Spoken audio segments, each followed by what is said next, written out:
All right, we're live. We are live. We're ready to go.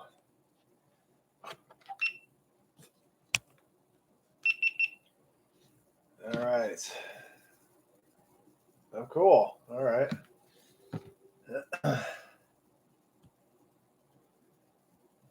Okay, I think I'm a few minutes early, and I think there's some guys here already. Can you guys hear me? Can anybody let me know if you can hear me?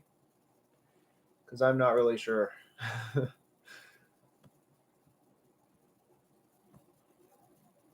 Let's see.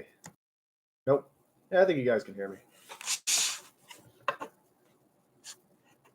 Audio is good. Thank you, Nicholas. Awesome. Well, shit, we already. I mean, I know I'm like a few minutes early, but we're on Army time. You know, I'm just used to being a little early, so I figured I'd show up a little early and make sure we work out the kinks before it's actual start time. But hey, we're here, and there's enough participation as it is so far. So, yeah, you guys. I don't know if you were here for the last time I did this. It was a few months ago, but the last time I did this is pretty much just an open forum. I'm just here, you know, in the office, in my office at home. This is where I do, you know, you guys have seen some of my videos, the same place. Yeah, ask away, start asking questions, and I'll spit off some answers for you, and hopefully this information that you get from me will be useful for you. So I think there's some questions already. Best tip for okay, so Garrett, best tip for a non-11 series MOS going through Ranger School and how to better survive the FTXs. Appreciate it, man. Okay, so I think a lot of guys out there get worried about that because there's a lot of people across the Army and other services like Air Force, Navy, so on and so forth that end up finding their way to Ranger School one way or the other. And it like I would say at least 50%. I mean, when I went, it was at least 50% of the guys and gals that were there were not 11 series. Okay, so hopefully that gives you a little comfort just knowing that. Also, you don't really have to know a whole lot going into Ranger. You just have to be ready. I knew that was going to happen. Hold on one sec, guys.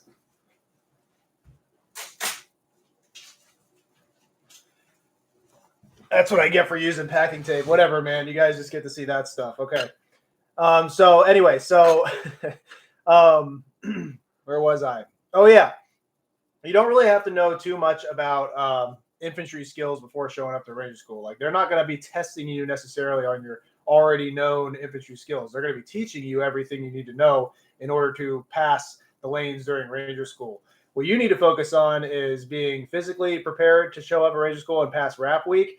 And you definitely need to make sure that you're able to pass the RTTs during RAP week, okay?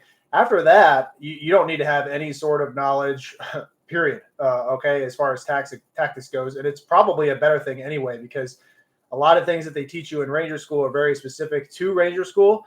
And if you go in there already like thinking you know everything, or maybe you're spun up, maybe you're like an Brolic guy, for example, or you come at a bat and your knowledge and tactics, they might be a lot different than what they're going to try to teach you in Ranger. It's just going to confuse you. So don't worry too much about that stuff, Garrett, for the non-11 series.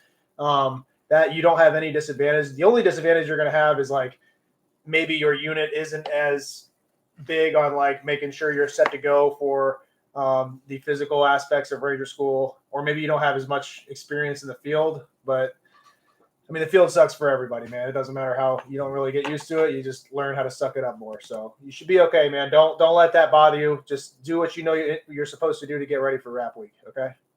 And don't worry about studying too much. You'll do plenty of that when you get there. Jeremy, how does it feel knowing a bunch of us at BRC 22 will feel like we know you? Oh, Jeremy, you going to 2022? Is that what you're saying there? Oh, that'd be really cool, man. That'd be weird if like you saw me here and then we end up there. I think that'd be awesome. I don't see what I think that's a good thing, right? Hopefully we can motivate each other because I mean you must know if you're training up too how hard the train up is. I'm expecting to see at least a couple guys that I know across the Army, and maybe a couple that I saw when I was there for 2019. I love BRC, man. Like I'm addicted to that. I've been trying to go ever since I went the first time, trying to go back. It's just hard. You know how it is, Jeremy. Like you got to get a lot of approvals all the way up with your unit, and then your timeline has to work out perfectly. And what I'm doing currently right now, like I really, it's difficult for me to fit anything extra into what I'm doing right now. So like, it's kind of, the stars are aligning for me right now, and I kind of explained that to you guys already. So hopefully I find my way there. I'm definitely training up for it, and I'm going to go to the tryout so far. Hopefully I make it at the tryout for the unit, and then if I make it there, then I'm just going to keep training. And if I make the tryout, I should be good to go because I'm not doing anything else till April anyway at that point. So yeah, hopefully I see you there, Jeremy, man. You know, come fist bump me if we see each other down there. Okay, 15-mile ruck time today. Yeah, dude, it started raining like right when I walked out the door, and it wasn't supposed to. I was going to try to beat the rain because the weather said it was going to start raining around 1, and I was like, okay, if I leave at 9:30, I should be able to bang this out before 1. I'll beat the rain. It starts raining like right when I go out the door, and I'm not gonna lie, I was like, maybe I'll just do this tomorrow, but that would have been the wrong answer. You just gotta suck it up and push forward, and it ended up feeling really good. I'm a little tired now, but I got you guys. I got a bang to get through this, so we'll be okay. All right. If you had one life in psychology, if you had 1 month to prep for Ranger School, what would you work on physically? 1 month. Oh, I get, that's a tough question because it really all depends on like what you're good at now. If for you specifically, if you only had 1 month, what are you good at? Can you pass the RPFT right now with that 1 month or not? I'd say the RPFT is like, that's the first thing you got to be able to pass. So that would be what you really need to train up for, that and the 12-miler, making sure you can do those with flying colors. So I would just train those events. Okay. And then maybe some filler workouts, but like only things that I wouldn't be doing shoulders. I wouldn't be doing like a whole lot of deadlifting or things that you normally see dudes doing in the gym. I would really focus on like push-ups, sit-ups, the chin up and the 5-mile run, and then the 12-mile ruck, because that's what you're going to be tested on. Those are the physical gates. So that's what you got to be ready for. Everything else is like getting through the obstacle course was really just a suck fest. You're not going to fail it. You just need to get through it. And you got to be strong enough to get through it so that you're not so weak on the back end. Okay, if that makes sense. And by the time, just so you guys are tracking, like you can take the RPFT the first day. Well, really, it's the next day. It's the first morning.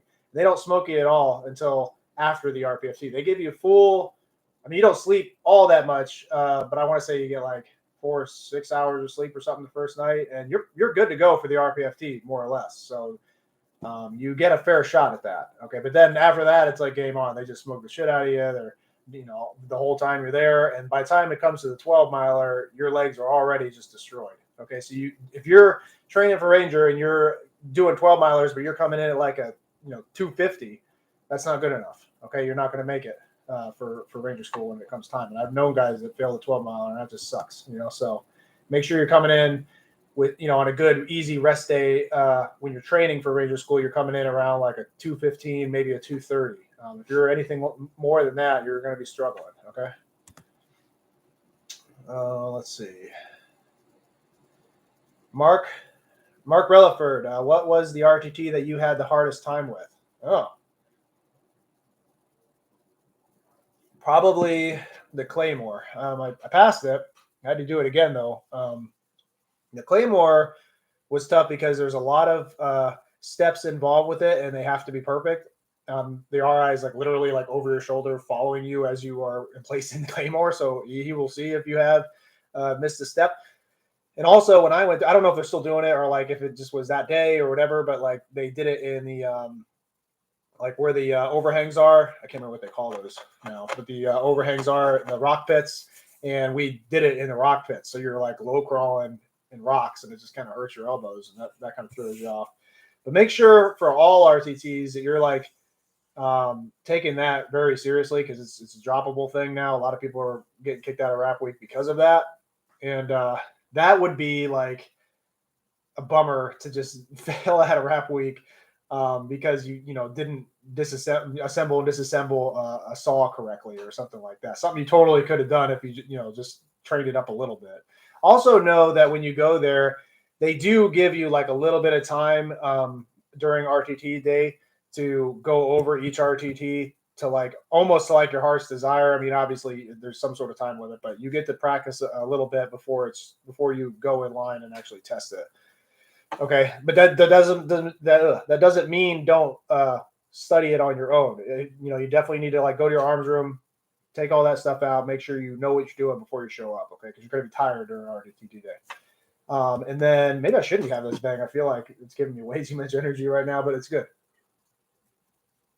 Okay, anyway, the joys of live stuff. You get to see me at my best. Okay, I wanted to say one more thing. Oh yeah, the Ranger Pro app is a great app to use for anything train up wise for Ranger School, especially for RTTs. Okay, because they will have the most updated version of what they're testing at the school at that time. Sometimes they change little aspects of the test of each test that you might not know until you get there. You train up wrong. So make sure you get the Ranger Pro app. I'm not like affiliated with them or anything. I can just tell you that they are a good app. I use them when I went, and they're still good today, and they keep it updated. Okay, Ranger Pro. All right, check that out. I think it's like $6, but it's worth it.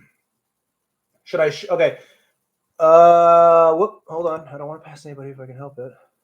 Nicholas Anderson, ship off for basic on January 4th with an option 40. Okay, we'll boot and infantry basic training. No, boot camp will not physically train you up for Ranger School or RASP. Okay, if you're going to an option 40, then you should have a RASP train up program in between boot camp and actually going to RASP. If they're still doing that, I'm pretty sure they're still doing that. Or it might be in between. Actually, I think you go to Ranger after, or you go to Airborne after RASP now. So it should be in between boot camp and RASP. You'll do like a train up where they're just smoking you every day at Benning, and you should be ready to go for RASP. I would also strive to do everything you possibly can during your time at basic. If they allow you extra time for PT, take it, okay? And be the stud in basic training. Don't like flake out and like don't take PT seriously there. But it's not gonna be enough to make you ready for RASP. If it was, then everybody'd be going to RASP. Okay, look at it that way. Okay, Brolic J1. Should I show up with more body fat and wait to Ranger School? No, I would say absolutely not. I would say you need to show up in the best possible shape that you can. Don't starve yourself. You need to show up like in the best possible shape you can. You need to be like having good nutrition, good sleep. Don't sleep deprive yourself because you think you're going to get used to it or anything like that. Don't do that. Show up not too much muscle, not too much fat, but like in good endurance shape. Okay, don't worry about your build a whole bunch. Just make sure that you can perform. And then I would try to stay away from like extra body fat because that's just going to make you heavier. You're going to end up being a slower runner, and it's really just not going to do you any good. Okay, it's just going to make it harder to get around, harder to carry a ruck around, harder to do the obstacle course. Everything's going to end up being harder. Okay. If you want to eat more, which I highly encourage, I eat all the time, right? Run more. All right. Run and ruck more. You'll train more. You'll be more trained and you'll be able to eat more. All right. And like, let me reiterate on that for you guys, because I think a lot of people don't understand that. This goes with RASP, Ranger, pretty much anything that's, a challenge in the military where you're not going to be eating a lot and you're going to get broken down. You need to really like take the time for train up seriously and make sure that you're taking care of your body that entire time, okay?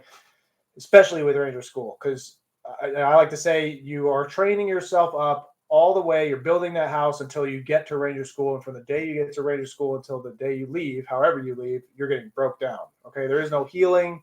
There's no like physical strength gain in Ranger School. It's all that you built up, you got to Ranger School, now it's this. You just got to survive until you're done, okay?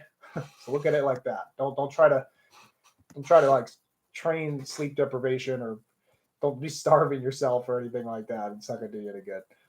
Okay. Greg Santana. Hey Gritty, no questions for me. Okay. Appreciate taking the time. Yeah, man. I love this. By the way, guys, I do a lot of this because I just have noticed recently over the last couple of years that I very much enjoy mentorship. And I think it's really important. Honestly, if I'm being honest, I think the Army's kind of lacking on it a little bit. That's just my own opinion. I don't speak for the Army. Okay.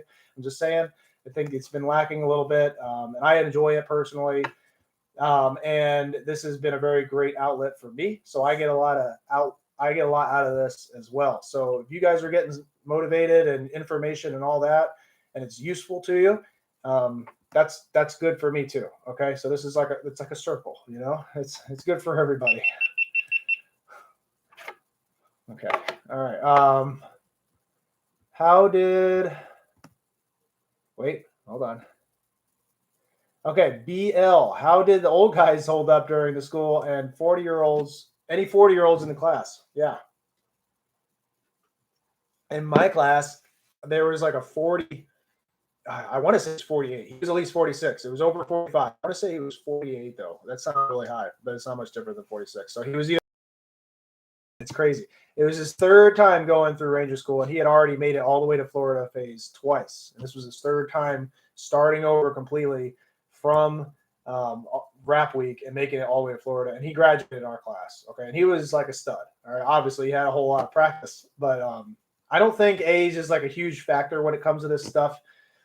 Obviously, when you're a little older, yeah, things hurt more. I mean, I hurt, things start to hurt. But I also would say that older guys have a little more of an advantage because they've had more time to figure out how far they can push their body. They've had more time to train, and they're just a little more wiser, been through some harder scenarios in their life where once they get down to Ranger School, things might not affect them in the same way that they might affect somebody with a little less experience. Okay, if that makes sense. So if you are an older person out there and you're concerned about being older, I would say just get physically ready, and the rest you're going to have an edge over everybody else. Okay, so no different than everybody else.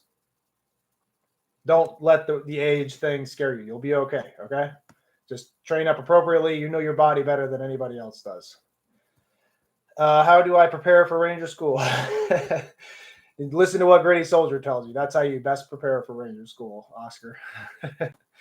But I guess seriously, the best thing you can do to prepare is to be physically ready to go to the school, okay, and be able to knock out the gates for Rap Week. If you can that's the whole purpose of Rap Week, okay? It's the Ranger assessment program. You go there, and if you can pass Rap Week and get through everything Rap Week throws at you, then the RIs have now seen you in action, and they have determined, okay, that person has the ability and is trainable to get it through the rest of the school, or to get through the rest of the school. So that's the whole purpose of Rap Week. So everything you do to train up for Ranger School is outlined for you in the Rap Week schedule, and you need to train for everything that falls within that schedule. A lot of it's physical, okay?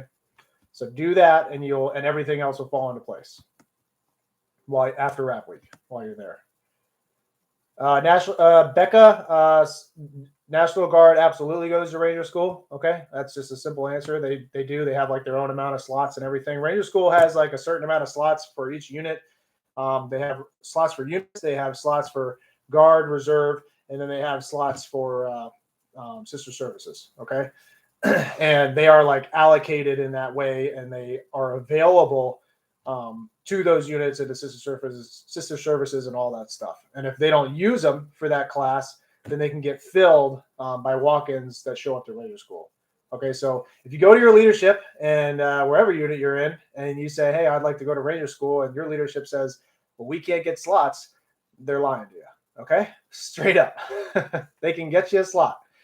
And if they're really just some weird, crazy reason they can't, then and they really want to support you still, then they'll send you to betting, and you can just try your shot at a walk-on. Okay, there's no reason for people not being able to get into Ranger School. Classes are 300 to 400 dudes and dudettes strong. There's tons of people there on 0 day that try to get in and walk into Ranger School.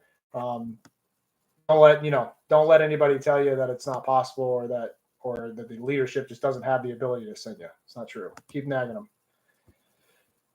They might just not realize that themselves, to be honest. They might just not know. So just keep nagging them. Say you did your research and was like, oh, I heard there were slots available. I don't know. Figure it out, but do what you need to do. That's just challenge number one, man.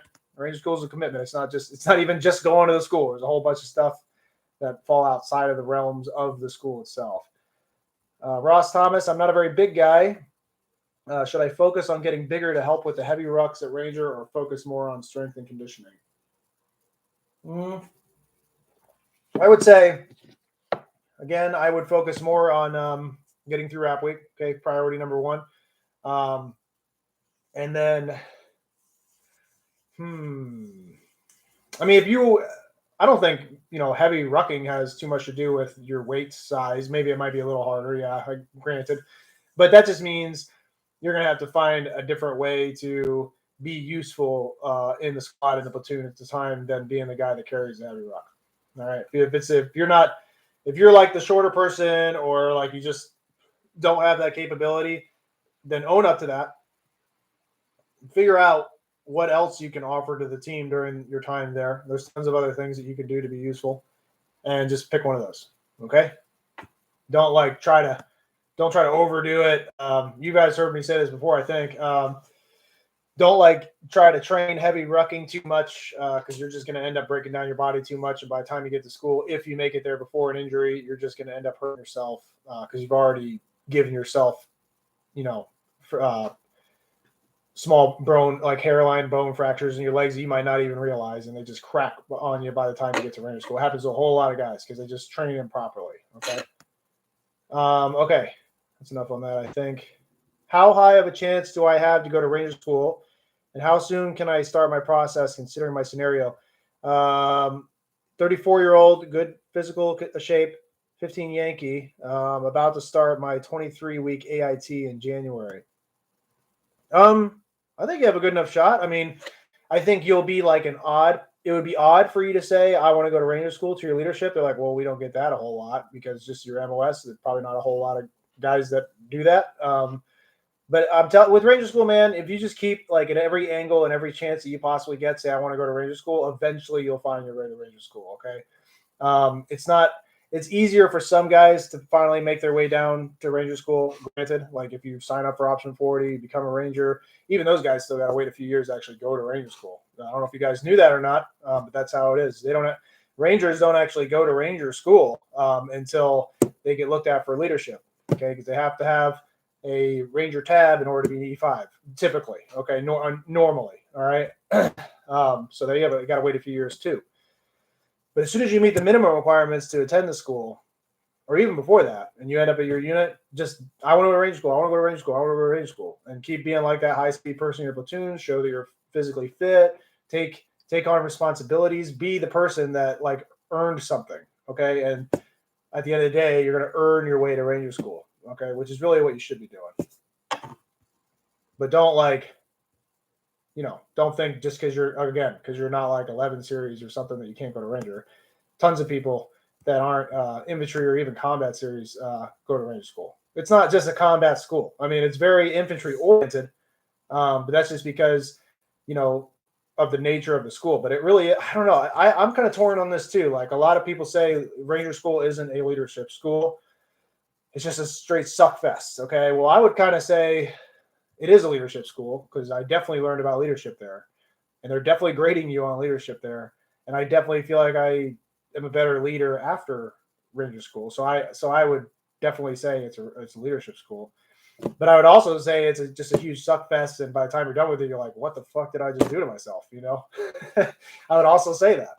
So by the time you're done with Ranger School, he's like, oh my God, please get me out of here. I am done with this. And then you give it like a week of healing, and you're like, wow, that was like one of the best experiences I've ever had. It kind of takes a little time to realize that.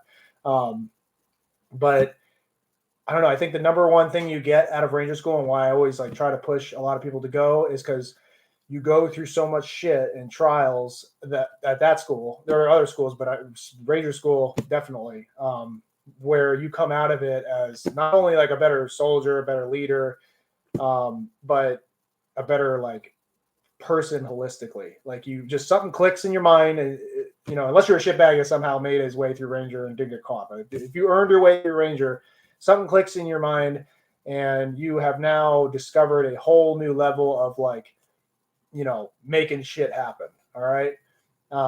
That is what you really get out of Ranger School. That's why it's like a lifelong challenge, and why people want to go so bad, because they want to experience that, learn from it, and you gain so much from going through the school and that experience that you experience while you're there, other than just a flashy tab. Okay.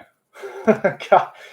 I end up talking a lot, huh, guys? I'm just passionate about this stuff. I really like to try to give you guys as much information as I possibly can, and it just comes out. Anyway, and Antonio, Any thoughts on adding swim workouts to your program? It's a nice sleeper if you aren't very strong swimmer. Yeah, I don't know, man. I really like the program the way it is. I think it works well. I think CWST is not something that most people should have to worry about. I mean, if you can like go to the pool and hang out and like swim underneath it for a little bit, then you're good to go. You know what I mean? If you can't swim, period, which happens, you need to learn. You need to learn how to swim. You don't need to be like an Olympic swimmer or anything like that, but you need to be able to go the minimal distance and be okay and not drown. All right. So again, I'll just reiterate that real quick. It's not a huge. I don't think CWST is like this huge, problem for most people, or it shouldn't even really be a worry for most people going to radio school. But some people out there can't swim. I get it. Just learn how to swim before you go. Learn how to swim good enough, 50 meters. Learn how to swim underneath the water, and try your best to be comfortable with that.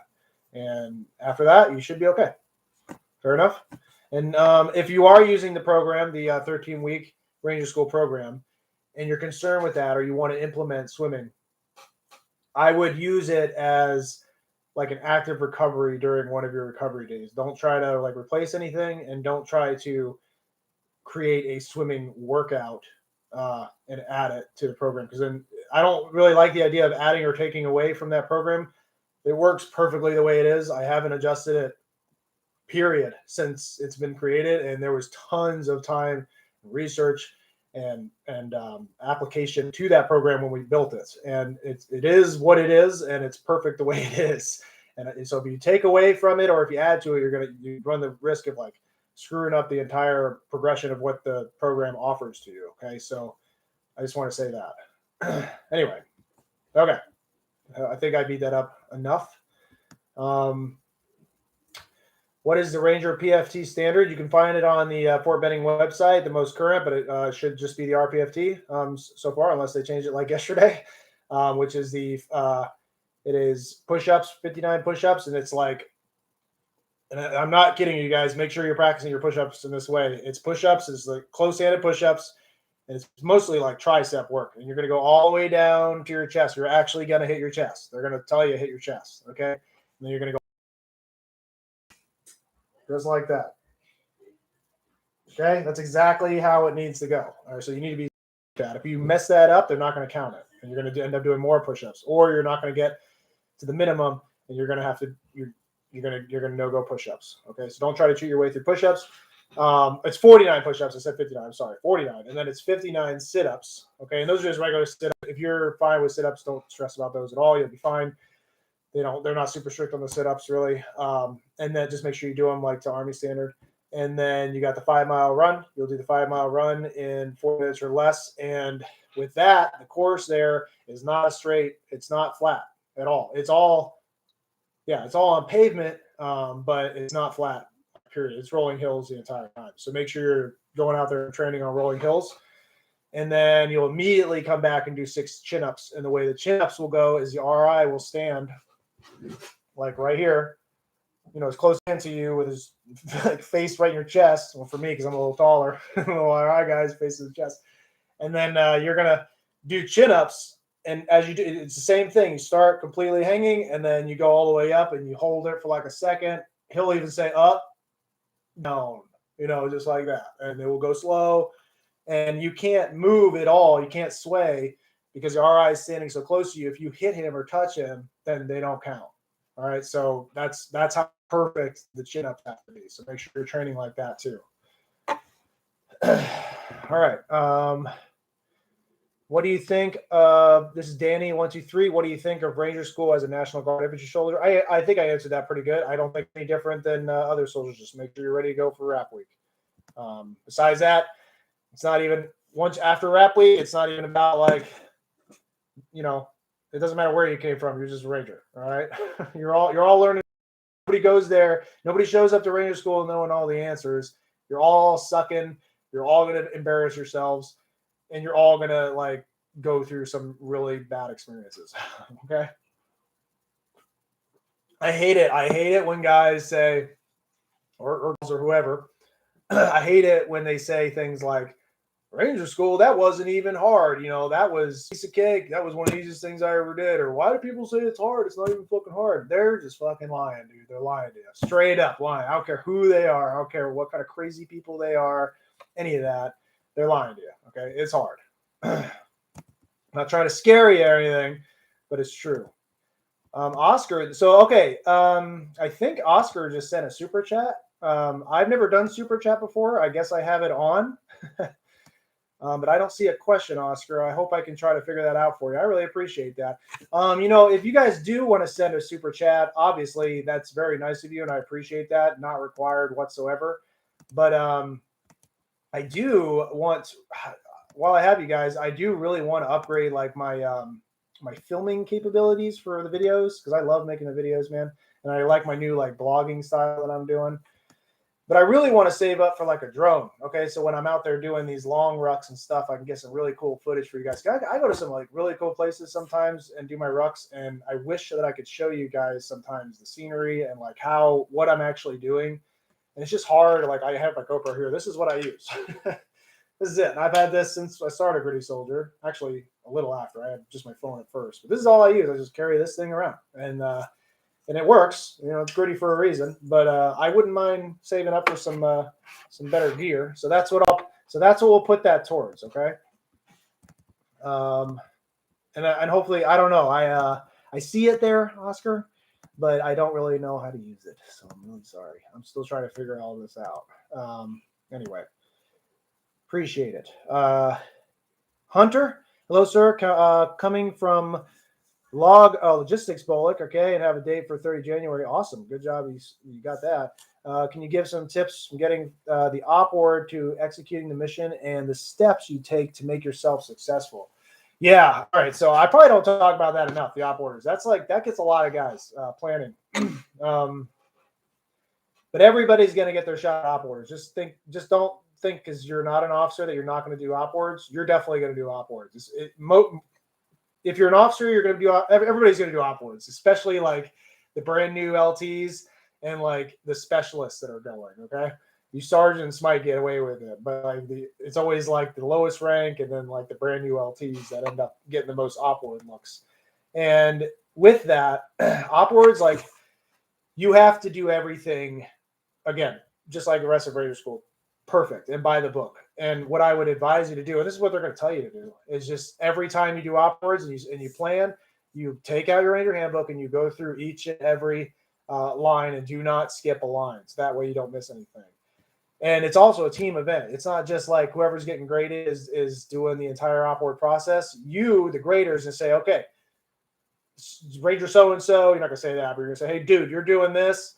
You're doing this, you're doing that, you're doing that. And really, at the end of the day, it's like your ability to task organize and and time management. And that's really what op boards are like, testing, okay? Everything else is pretty easy. The missions aren't too bad. Nothing is so hard to plan that like you have to be some sort of planning genius. It's really just, okay, can he time manage well? Is he able to task organize his personnel well? And also, the packing list is like, that will get you a no-go straight up, and it sucks because it gets so many guys. Designate, if I can give you any tip at all for op boards, designate one guy, okay, to check everybody's packing list like religiously, like 2 or 3 times during your op board, during your planning process, okay? Because the RI is going to come and you're going to actually do a layout of everything at the end of the op order, and if one single thing is missing, no go, okay? And you'll still go do your mission knowing you already got a no-go. Okay, so that's like my one, don't like screw that up, make sure packing lists are good. Everything else, they'll teach you, just listen to what they tell you to do, have confidence, try to pretend it's real and enjoy it, because then it will come out a little more smooth. Don't focus on being grilled and tested so much because your RI is going to be sitting there staring at you. Try not to worry about that too much. Just brief your guys. Pay attention to your guys. Brief your platoon or your squad and pretend it's real. And they need to know this shit because the mission lives depend on it. Okay? That's what they want to see. They want to see that you're taking it seriously and you know what you're talking about. Okay. Garrett Ham, how would you suggest working up to a 2:15, 12-mile ruck pace? Ruck faster. All right, next. No, I'm just kidding. So I would say don't be rucking heavy, okay? Keep rucking with that 35-pound weight. Start getting used to trotting. Is what I always call it, like running with a ruck, but it's more like a trot, like a 10 or 11-minute pace. And when you do that, you really want to get good at that. I like to ruck just like that. I don't even like to step it out anymore, okay, because I'm so trained up with the trot, and obviously that cuts my time in like half. Doesn't even matter how far I go, okay? So get used to doing that.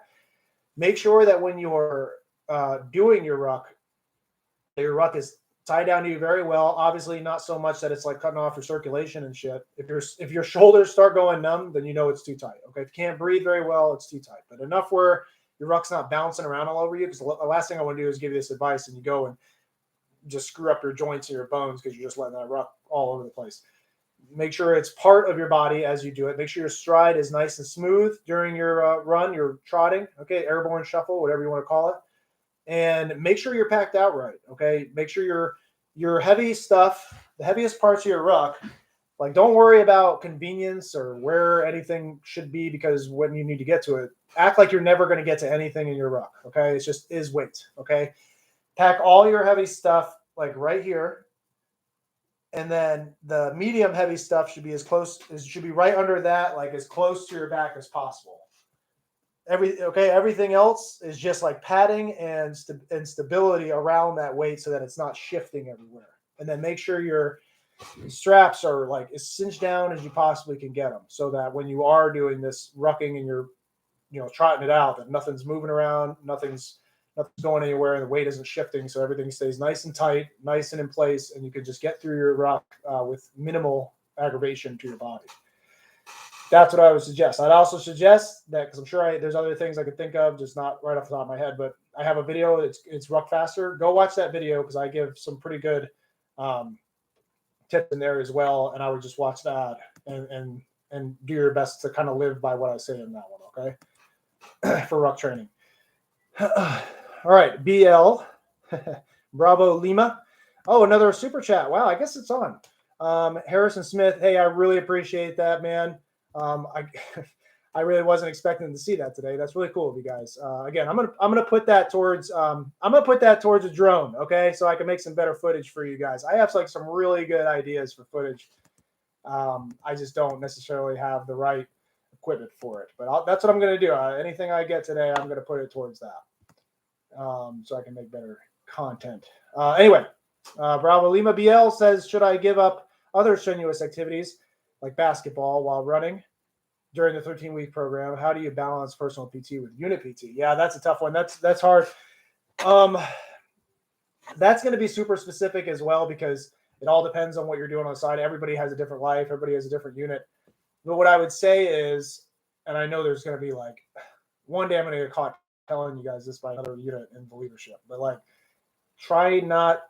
just try to get your leadership to buy off on using the program and doing your own PT, because that's really what they should be doing if you're training up for something like Ranger School. Okay, same thing with guys going to a selection, if you're going like SF or PSYOP or something like that, and you need to train up for that selection. Like, you've got to try to convince your leadership to allow you to do that. Okay, my advice for that is to have that schedule, okay, and bring that to your leadership and say, hey, look, this is my schedule. Look at this shit. This is what I'm doing. Okay, don't just say I want to train up for whatever. Just say this is what I'm doing, and this is my plan to achieve this, because I want to go at this time and be as ready as I possibly. I'm responsible. I'm a responsible soldier, and I want to make this happen for myself. Okay, and hopefully they let you do it. If they're just kind of not going to let you do it, then you need to like prioritize your train up plan for whatever it is you're doing over unit PT. And that sounds horrible for me to say, but it's facts. Okay. That doesn't mean you can like be a shitbag at unit PT, but just don't be the first one that comes across the finish line if you're doing a run or something like that. Okay. You just take it easy during unit PT, kind of just go with the motions and crush it with your train up plan that you still need to do. And if there's something that like overlaps, let's say like the unit's doing a 5-mile run in the morning or whatever, which probably isn't super normal, but let's just say that happens. All right. And then there's a 5-mile run on the training schedule. Well, then just do the 5-mile run then, and then exit out on the training schedule. Okay. Just try your best to make that happen. Nothing's ever perfect though. You guys know that. All you guys in the Army stuff, it's never perfect. Just do your best to make do with the situation that you got. Don't quit. Okay. Just figure it out. Figure it out the best you possibly can, and then prioritize appropriately. All right. He's got another one. I'm worried about patrols, and don't worry about patrols. Don't worry about TLPs and upwards, especially when RIs inevitably throw a wrench in the mission. Yep, that'll happen. Any good way to prepare for those things? Don't worry about it. Period. Don't worry about it. It's going to happen. Okay. It's going to be shitty. It's going to be hard.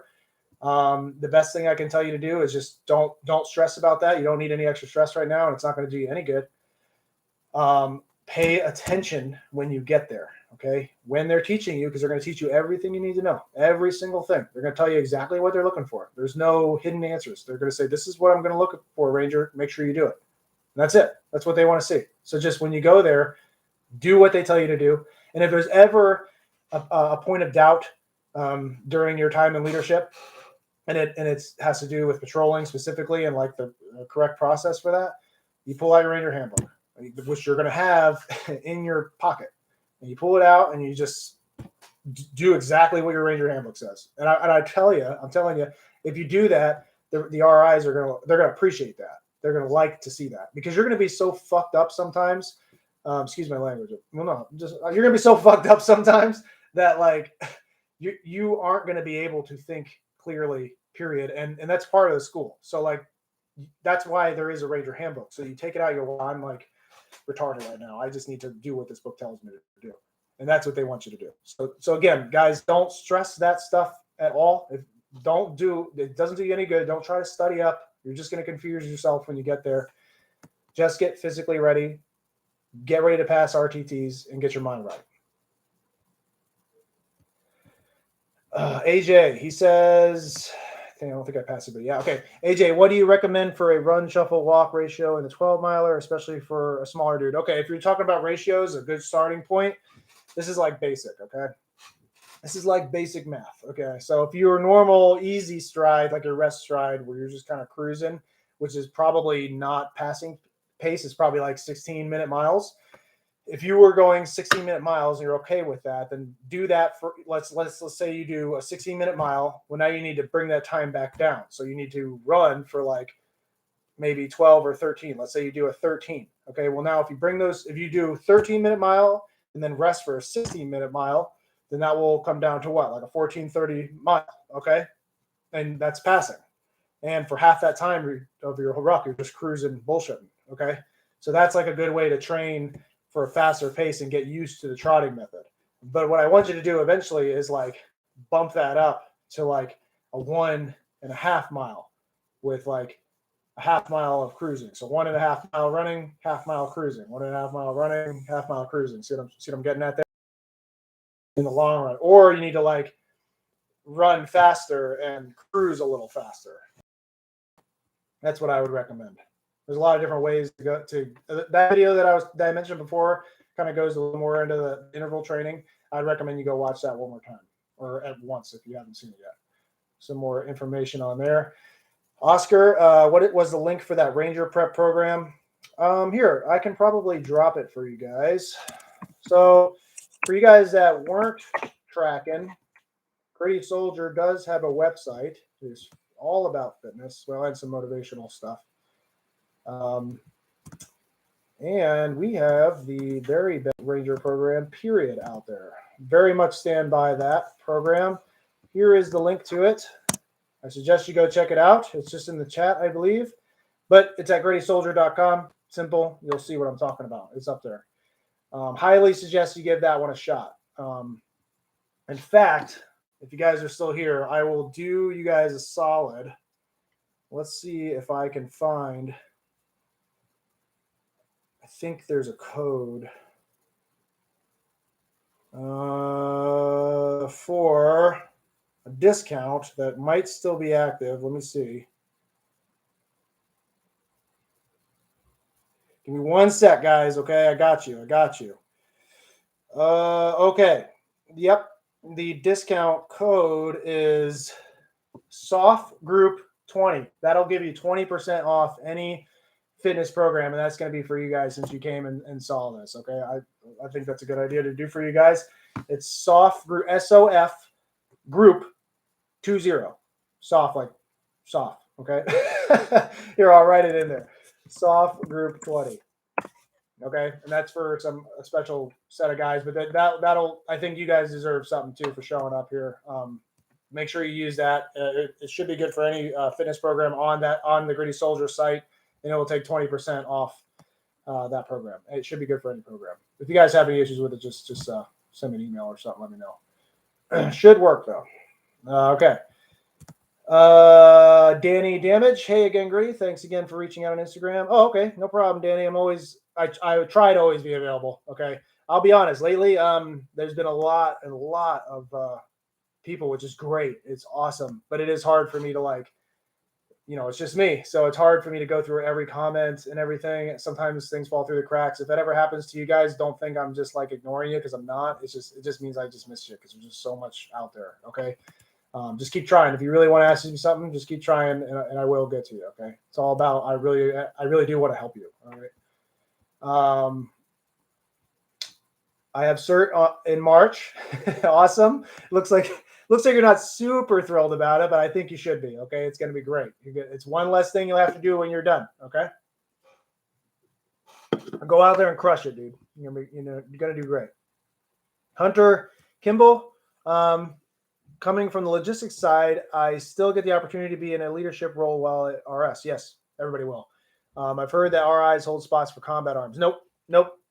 That's not true at all. Everybody will get leadership positions. Everybody will get their shot at planning. Everybody will be. You might not get like PL or platoon sergeant, something like that, but you might. They're not like, from what I see and from what I've seen and from what I saw, there is no judgment like that. Okay. They just do. Everybody's getting looked at the same way. That's another thing I want to bring up though. That kind of brings me to another point. I've been seeing a lot of guys talking down on female Rangers lately. I don't think that's a good idea, and I don't think it does anybody any good. I stand pretty strong on this point. When I went, there was females there. It was still kind of a newer thing when I went. Actually, I think it might have been one of the first 5 classes with females or something like that. It was still brand new. And I can tell you, they were not treated any differently. I saw it. They were not treated any differently than we were. And a lot of them just recycled or failed. Okay. I don't even know if we graduated with one. We might have graduated with one. But see, I don't even know, because I'm telling you, we were all just Rangers at that point. Okay. I can't even really remember if we graduated with one. That should tell you something. Okay. Don't stop buying into all that bullshit. I don't think it's true. It definitely wasn't true in my class. And it's definitely not true from what I've heard from talking to other female Ranger students. Okay. So I don't know where that, I think it's like a stigma. I don't think it's good for the Army as a whole to carry that mindset that females are less capable or treated differently than the men are during these things. Even if it were true, it's not unless you are in that direct round table conversation at the higher level of figuring that problem out, it's not a good idea to go out there and put shit into people's heads when you don't know if it's true yourself. Okay. So if you're that person, stop doing that. Think a little more outside the box. I would say grow up a little bit. And if you haven't been a Ranger, then you got no room to talk anyway. Okay. That's just my little rant on that. Okay. All right.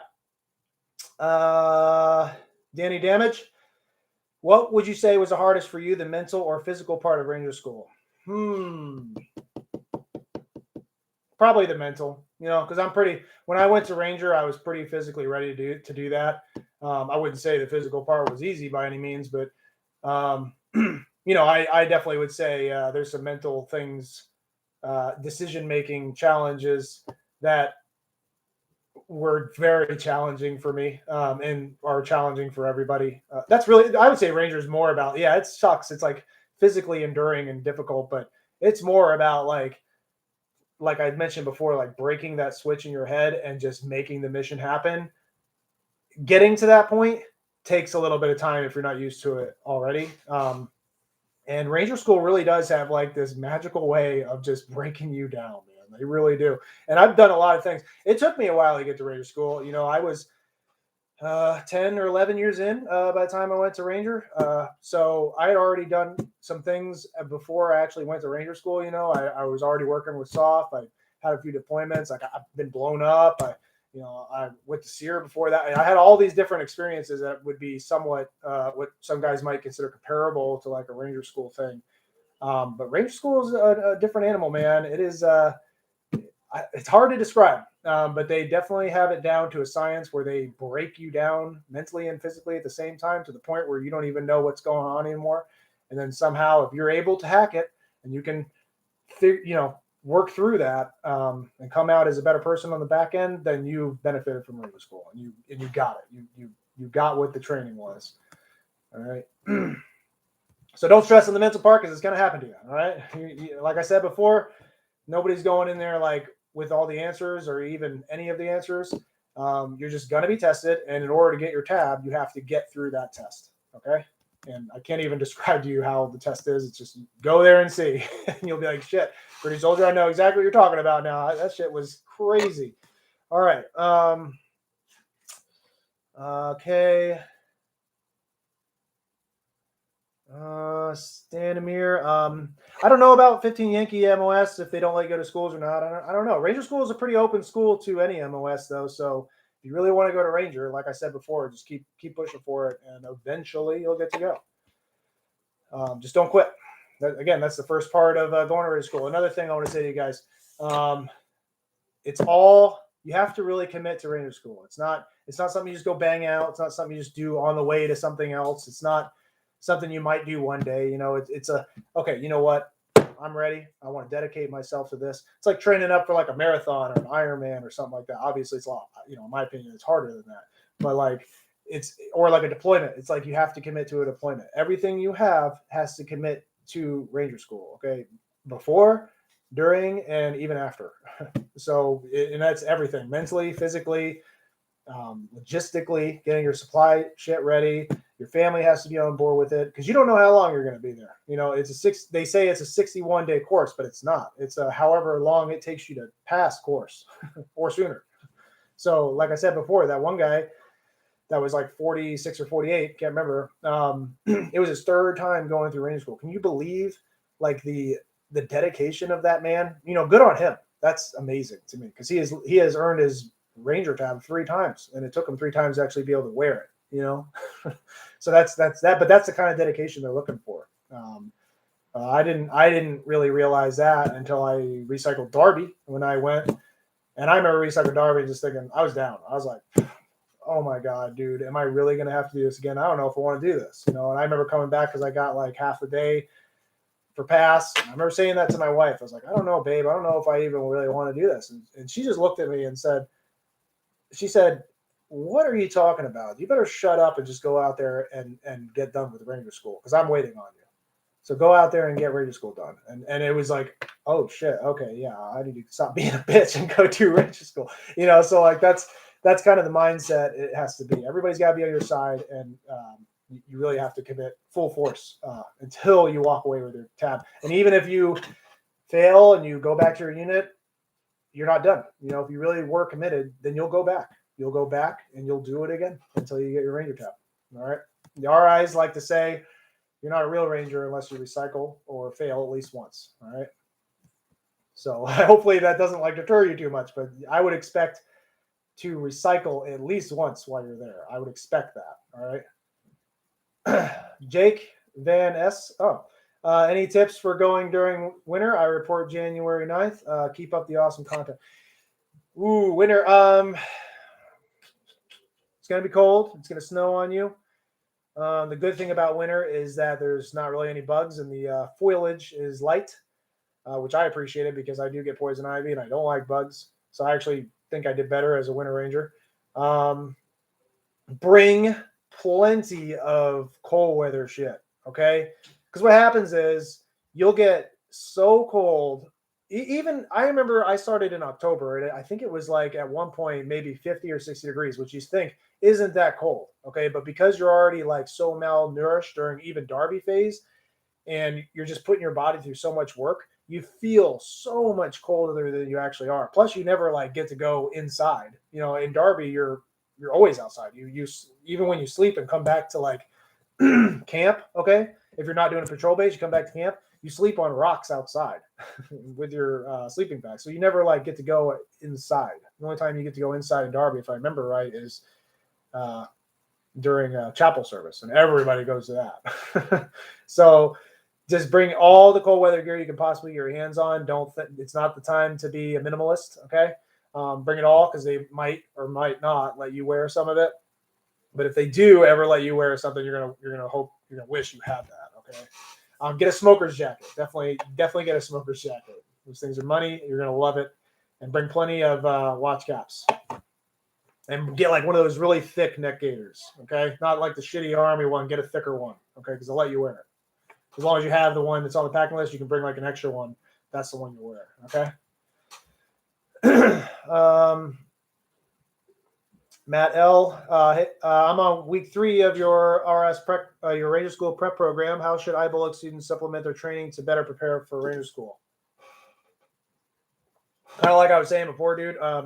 Because I trained on the side for Ranger School during IBOLC, and what I did was, because everybody does, because you're IBOLC, you're going to Ranger School, right? But sometimes it all depends on like your leadership, your student leadership, and like, you know, if they actually care about your success of going to Ranger or training you up appropriately. If you feel like you're not getting trained up appropriately, or if you have your own dedicated program like you do, again, prioritize that program over whatever they're doing in IBOLC as much as you can. And don't like let your grade or your presence suffer, and especially in IBOLC, which is at the start of your career. But you still need to prioritize and make sure that that stuff on the program gets done, okay? And don't overtrain yourself. Don't try to do it all. Just do your best to fill in the blanks and limit the white space that might present itself during your time in IBOLC. All right, Robert Porter. Did you have Robert Porter? I've seen your name all over the place on the comments, dude. All right, did you have anyone motivated or inspired you before you went during Ranger School? Not a whole lot, but I did. I had I already handed it off, but I had a before I commissioned, I had a buddy. I'll call him a buddy, mentor buddy, that was there for my first salute. No, not my first salute. He was the one that gave me my that read me on and commissioned me, basically. So he was an officer, and he gave me his Ranger tab, okay, and told me, I want you to keep this with you until you earn your own, and when you earn your own, give this to somebody else that wants to go. And that doesn't seem like a big deal, but that was like a constant reminder for me, like, oh shit, he gave this to me. You know, I better do this, you know, make sure I get it done, because I want to be able to give that to somebody else. And so that was something that stuck in my mind after that. I kept it always. I actually brought it with me to school, and I passed that along to somebody who's actually in ROTC right now. And hopefully one day they'll be able to do the same thing, and that tab will just keep a good luck tab will just keep getting passed along, and see many a days in Ranger School and see many of Ranger graduates. That was something that was good for me. But I didn't have like a gritty soldier out there, if that's what you're asking, to help me out or anything like that, which I think is, you know, not good. I think we should have more of a presence about this stuff. I think the Army's lacking on that. I think we should keep motivating each other and go out there and crush this shit, you know? I don't know what's going on nowadays. I mean, you guys are awesome. I'm not talking about you guys. This is great. All you guys here today, you guys are awesome for showing up to this and like using every available resource that you can find yourself to get motivated, to get information. Like that's what it's all about. That is great. You're doing the right thing by being here. Okay. But you guys know what I'm saying. There's other people out there in the Army that are just kind of lacking that. And let's just build it up, man. Let's build this community and make the Army what it really should be. You know, what did you join for, right? This is the kind of stuff you join for. So anyway, all right. Okay. James, can you make a video describing how the op-org process goes in Ranger School? I want to do that. That's going to take a lot of time and a lot of work. And I'm really worried about giving you information that wouldn't be correct. That's what mostly holds me back from that stuff. I've been asked about that before, but I'm like, man, I don't know. I don't know if I should do that, because I might not they change things a lot, and I don't want to set you up for failure on the op board. You'll see what I mean when you get there, how detailed it is, and it's very RI dependent too. It like depends on your RI in the moment. But what I would offer you, I will look at that. I will try to make something make sense and do something for you guys. But on that note, again, check out the Ranger Pro app because they do have things about op orders on there if you're really concerned about the op orders. And see what they have to say, and also get a Ranger handbook and look through the Ranger handbook. And that's what you're going to do. When you go there, you're just going to do what the Ranger handbook tells you to do. Okay. So go look at the Ranger handbook, start understanding what the different terms are.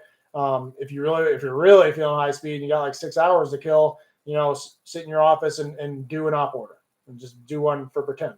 Okay. And that might help you out.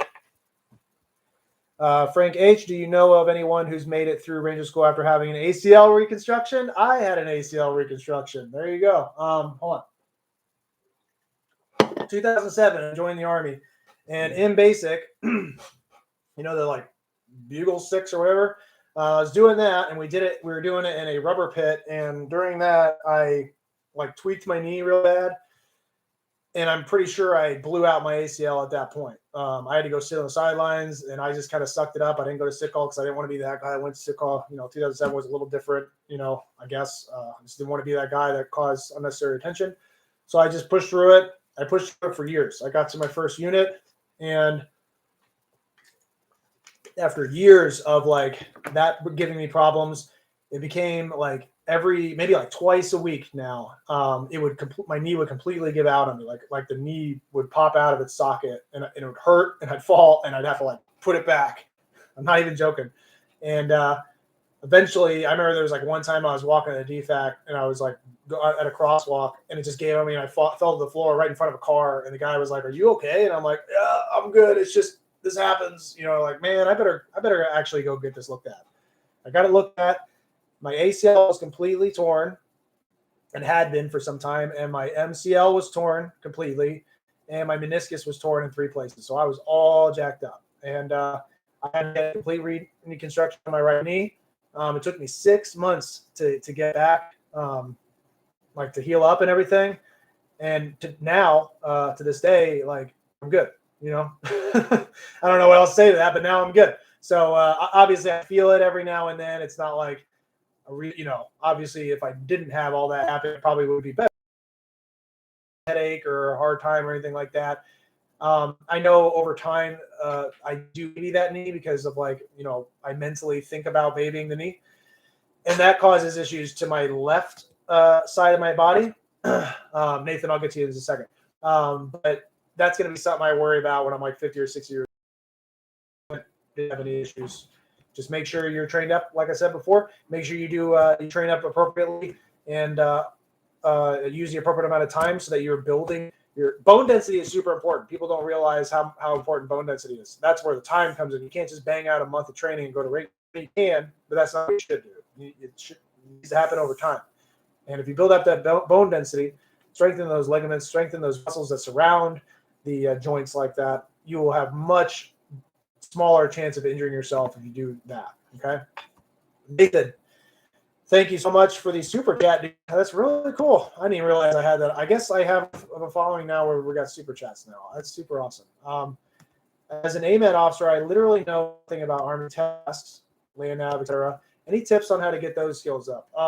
Don't worry too much about the tasks. I've said that before. Land nav, though, I did kind of slip on that one. Land nav, you need to know a little bit about land nav before you go to radio school. You don't need to know. It's not the STAR course. This isn't like, advanced land nav. This isn't the long walk or anything like that, okay? But it is a challenging course. And I would say understand the basics, and that's just like looking at a PowerPoint that you can find about Army land navigation and understand everything on there. Make sure nothing is foreign to you. Make sure you understand it. And then actually find a land nav course that's near your base. If you have that, hopefully you do. And go out there and just practice your skills, okay? Just by yourself, like on a weekend or something. You don't need to have a ruck on or anything. Just go out there and enjoy Mother Nature and practice land nav a little bit, okay? Make a few points for yourself or find where find that course whoever owns the land nav area, and go out there and practice and just do it a couple times like that. And as long as you understand the basics and you feel somewhat confident with the land nav process, you should be okay at Ranger as long as you don't give up and there's a little bit of luck on your side. Okay. Also, when you get to school, they will do like a small short land nav class, and they'll like walk you from like a few points through the day before you go to land nav. Don't pull that off. A lot of guys are like, this is stupid. I'm not going to listen to this. I know what I'm doing. Well, guess what? Most of those guys didn't pass the land nav course. It was the guys that were like, okay, yeah, I need to do this. Okay, got it. Yep. Okay, yeah, I'm gonna get my new pace count right now because for betting and the terrain's different. I'm gonna get my pace count. Yeah, I'm gonna listen to what the R tells me to do. That's what you need to do. Okay, go there, take it seriously, and then the next day, all that stuff will be super fresh in your mind, and you'll be at like an advantage for actually making it through that course. Okay. Also, more advanced. I do have another video on passing land nav at Ranger School. Go watch that video because there's some other good tips in there that take forever, and I want to get some other questions. But watch that video. And listen to everything that video says because there's some really good gems in there for you. Okay. All right. I think I got like another. Yeah. I told my wife I'd be on here for like 30 minutes, but obviously that didn't happen. I just love seeing that you guys are here, man. I can't tear myself away from this. It's great to be able to help you guys. Okay. So Kevin, why is this? Okay, Kevin, do Brolic guys get multiple chances at Ranger School before they show up at their unit? Okay, that's gonna all depend on class size. I can tell you that, but typically you'll at least get one chance. That's like a guarantee. Okay, you're at least gonna get your one chance. Second chance will really depend. I'm just gonna say like a second chance is really gonna depend on why you failed the first time. If it's like a failure if you failed push-ups, they're probably not going to send you again. If you got peered, there might be a chance they don't send you again. But if you didn't pass like patrols, something like that, then they probably are going to throw you back into Ranger platoon and give you another shot. Okay, that's what I would think. I mean, there might be some different things going on. It really is going to be dependent on the time you're at Brolic. But that common sense stuff, if you pass the first time, you might not pass. 2 weeks later, when they're not going to waste the slot on somebody that can't get the push-ups done. Okay, so just show up as best you can, like it's going to be your only shot to do it. I mean, you shave your head and everything bald. You better go there with the intention of not leaving there without a tab. I was not thrilled that I had to shave my head bald, man. All right. Even though like the first 6 years in the Army, that's what I did. I just had my own razors to save money on haircuts. But then like eventually I let my hair grow out kind of like this. And my wife was like, "We'll never again shave your head electively." And somehow I don't do that. All right. High level Rangers aren't there for the money, but do most Rangers make over 100K?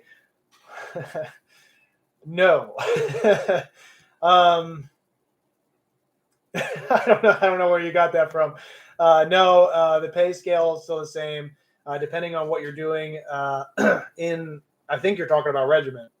If you have a tab, pay isn't really any different unless you're in a certain unit and they have Vic pay, which I think is like maybe 150 or 250 extra.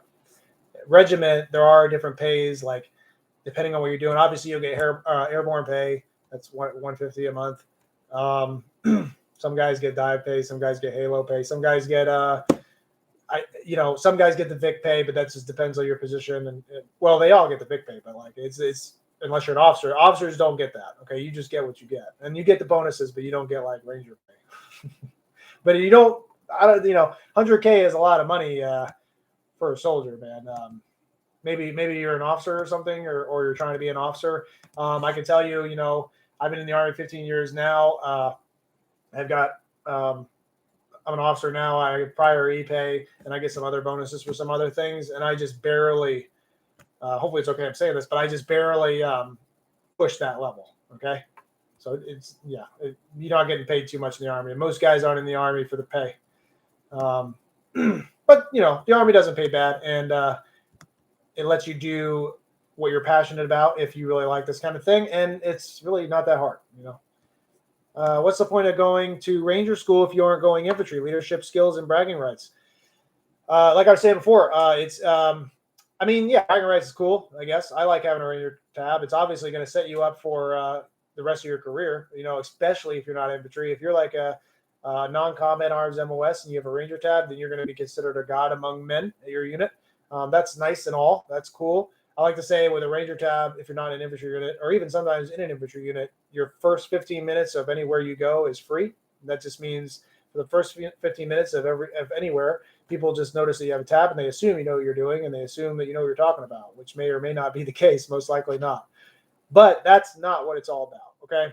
What it's all about, like I said before, is you experience growth as a person, okay? You will get leadership skills. You will get some skills in infantry tasks, but you're not going to come out as like an operator or something like that. I can tell you that. But what you will get most out of it is lifelong skills to make you a better person holistically. Okay. That's what I got out of it mostly. And that's what I'm most proud of. And like now I know that I can go so much further than I ever thought I could go before. Not even just physically. I mean, like mentally, I can really commit to things. And that I feel like that had really started after Ranger School. Like my commitments to being able to do things, my lack of wanting to quit at certain goals that I've set for myself, my ability to continue on even when like I've been beat down and everything is negative surrounding me, but I somehow am able to push through that fog. A lot of that skill, it comes from my experience at Ranger School and other experiences, but definitely from Ranger School too. Okay. So that's what you get out of it. Don't think because you're not infantry, you're not going to get anything out of it, or like, don't do that to yourself. That can turn into like a reason why you don't go, or like, I'm not trying to down on you, but like an excuse. It could turn into like a self-biased excuse of why you don't go to Ranger School because, well, I'm not infantry, I don't need it, or like, whatever it is. If you want to go to Ranger School and you have the passion about it, then go. Don't let anything stop you. All right? Doesn't matter where you come from. I think civilians would benefit from Ranger School. It's not all about MOS. Oh, I am way behind. Oh my gosh. Okay, I'm gonna try to get some. Oh man, I didn't even realize there's so many questions. Holy crap. All right, so is it literally 4 hours of sleep or less? Yeah, I would say, yeah, on average, yes. Okay, 4 hours of sleep or less in Ranger School. There'll be a lot of nights where you get 30 minutes. Okay, I remember there was nights where it's like when you're out of patrols, and you're going to get like maybe an hour if there's no like attack on the patrol base or something. You're like, hell yeah, I get a whole hour, or like 2 hours. You're like, oh my god, it's going to be glorious. I get 2 hours of sleep. That's how it feels. Okay, so yeah, that's a real thing. There will be like a few nights in between all that where you might get like 6 to 7. I'm not going to lie to you and say that never happens, but I would say on average in Ranger School, if you were to add up all the nights that you get, yeah, four or less. Sure. Easy. But you'll get, well, I don't know if you get used to it, but you'll in a way get used to it. Okay. You're just going to be foggy the entire time you're in Ranger School. That's how it is. That's why you get all screwed up. Okay. All right. Cool. What would you say was the best part about Ranger School personally? The best part? I don't know if I've ever been asked that before. The best part. Probably, you know what the best part was? Yeah, okay. The best part is like when you pass a phase and you have the dog X's and the snack X's and like the 10,000 calorie days. That's the best part of Ranger School, all right? Like that's something to look forward to.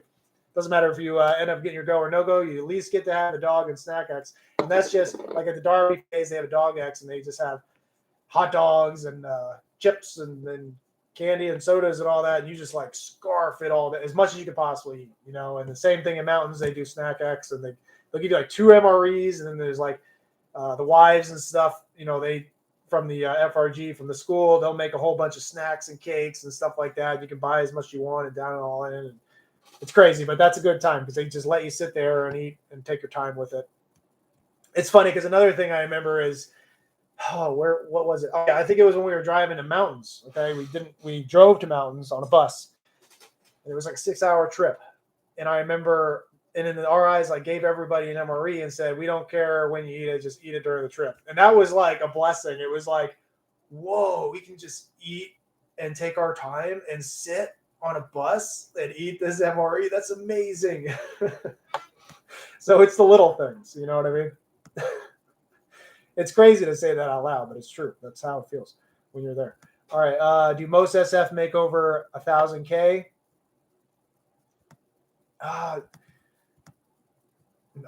I'm hesitant to say most. No, I would say no. I'd say most. I think you're looking at like tier level pays, Tyler. I think you asked me that about Ranger. Nobody's starting out at that kind of level. Even the officers are not, and it doesn't matter if you're special or not. In fact, there's not a whole lot of incentives monetarily to do anything special in the Army. You might get like a little extra money thrown at you, but you're not like, you know, you're not turning into Donald Trump because you go and work over the fence. You know what I mean? It's still, you're still not making a lot of money. You might make more money because you go on more trips for TDY and stuff like that. But it's still, I'm hesitant to say it's over 100,000K. maybe if you're doing it real right, but I don't think so. All right. I will say that like guys, you know, SF, anybody that does something a little, you know, I'm having a hard time thinking of the words here, but somebody who's doing something a little above average in the Army does have incentives. They do make more money than your average soldier because they have more opportunities to do so, but it's nothing to brag about. You know what I mean? I can just tell you that. All right. Oscar. Yeah, my bad. It was okay. Sorry. Richard, what's the best way to get ready for Ranger training? The 13-week Ranger training program. All right. Honestly, I really do. I know that's like the Gritty Soldier program, but I mean, it's there for a reason. I obviously stand by it. That program has been awesome for so many. I still, like, every other day, I'll get somebody, you know, telling me how awesome the program was. They were more ready for Rap Week than anybody else there because they followed that program. I only get good things about that program, and I'm just so glad that I made it. And I'm so glad I took all the time I did in putting that product into creation, because it has done so much good out there that I just can't help but stand by it. You know what I mean? Anyway, Michael D, does it make sense to want to be a Ranger at 30? Yeah, sure. Why not? My peers and former Green Berets that I've talked to always recommend going to SFAS over going to RAS. They gripe it is a regimented lifestyle. Okay, yeah. Regiment is a regimented lifestyle. I didn't mean to say it like that, but it's true. Think of it like this, okay? Regiment, 75th, are like, I hope I'm not going to offend anybody out there, but they are like the expert infantrymen who are very good at raids and airfield seizures. That's it, okay? They're very good, but most of them are not like, I got to be careful because I love both. I love my SF. I love my regiment. They're not as unconventional as special forces. Okay, they're still infantry. They're just like glorified infantry to like a next level type. Okay, I can tell you like privates. There's privates in regiment. Okay, and these privates will still pull security like on corners. And when I say that, it's like, you know, they make the mistake of like sitting and facing into a corner while they're on security, which is something that you might see at like, you know, any other unit and be like, dude, what are you doing? Face outward. You know, they make those mistakes in regiment. Okay. Now once you start getting like those leadership roles, now you start getting the ability to try out for special units within regiments. You obviously have a lot more experience, deployments. You've been on a lot more missions than that private has. So if you were to take like, you know, a guy who's like a sergeant first class in regiment or even a staff sergeant and place him into like the 82nd or something, that guy's going to be a super squared away dude. Okay. SF is a completely different animal. Okay. That's all unconventional warfare. It's not about, you know, you might see pictures and stuff and they're good at like raids and stuff like that, but they're about going out and training partner forces, whoever they're assigned to train at the time for a specific reason. Usually it's to, you know, topple governments or something like that, but they go out there and they figure out unconventional ways to solve a problem. And it's not just going out there and killing bad dudes. Okay. A lot of SF dudes never do that. It's a lot of it is like teaching other people to do certain things. And that's why they go to all these different schools, because they have to be trained themselves in order to give that knowledge to somebody else. Okay. And you might be sent out as an individual or you might be sent out as a detachment, or even a small team, something in between in SF. So it's much more big boy oriented, and I don't mean, regiment obviously has big boys, but like it's just a completely different thing. So it really is, what do you want? What do you want to do? Okay. Don't think about what sounds sexy, or don't think about what sounds, do I want a green beret or a tan beret? What do I want to show off more? Don't think that, just what do you think you'd enjoy more? What do you think you'd be better at? And if it's one of those things, or maybe it's something else, but if it's one of those things, pick that thing. Okay. And 30-year-old is not too old to go to regiment, as long as I say that. Don't play any guys that are that old, or older, that are still Rangers. Okay. And they're just fine. Okay. Nathan says, okay, so I'm a nurse, and so I'm a nurse corps officer, and I'm working on learning to Army, but essentially nobody in MedCom knows how to Army. I like how you say that, especially over the last 2 years with COVID. Should I get a mentor who's combat arms? No, everything that I said before still applies, man. You're good to go. Show up, be ready to learn, show up physically fit, ready to crush Rap Week. Get the Ranger Pro app to be able to know RTTs in and out. Get your hands on the weapons. If you don't have an arms room where you're at, then go to some other unit that will have an arms room. Get with the XO there and just tell them your situation and see if they can open up an arms room for you. Do what you got to do. But don't worry so much about the tactical stuff. All you guys, don't worry about that stuff. You'll see when you get there what I'm talking about, okay? I promise. I'm not steering you wrong. What supplements would you recommend to take when preparing for Ranger School? That's a good question. I would say go ahead and I wouldn't take anything crazy. Maybe some pre-workout, definitely some protein. Don't take creatine because there's a lot of endurance work going on. Creatine will tend to slow you down and kind of keep a lot of water weight. And when you get off it, you'll end up cramping a lot and you dehydrate yourself. So just don't take creatine.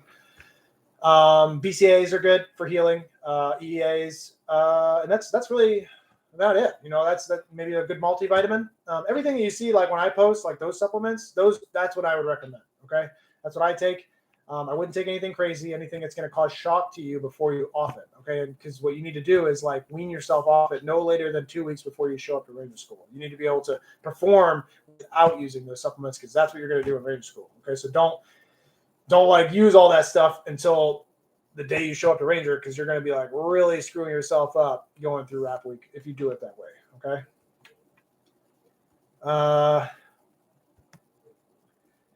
Can anyone with a good mentality pass Ranger School on female? Yeah, that's really what it takes, is the right mentality. If you have the right mentality, then you are already above. You are already within the bounds of standards for what they're looking for at Ranger School. That's the first thing you got to have, is the right mentality. Okay, so if you have the right mentality, that means you should be able to be disciplined enough to get your fitness correct. You should be disciplined enough to make sure that you show up knowing land nav and RTTs, and you should be able to fit in within the mold of your team that you get assigned to throughout your time in Ranger School. And it's going to be hard for you, Becca. Okay, there's guys out there that just don't want to see females pass Ranger School, which I don't understand. I'm all about, you guys ever seen Starship Troopers? Why can't we be like that? I think it should be like that. We should all be like the same. We should all die the same way. We should all take showers together. Shit, it should be fine. But it's just going to take some time to get there.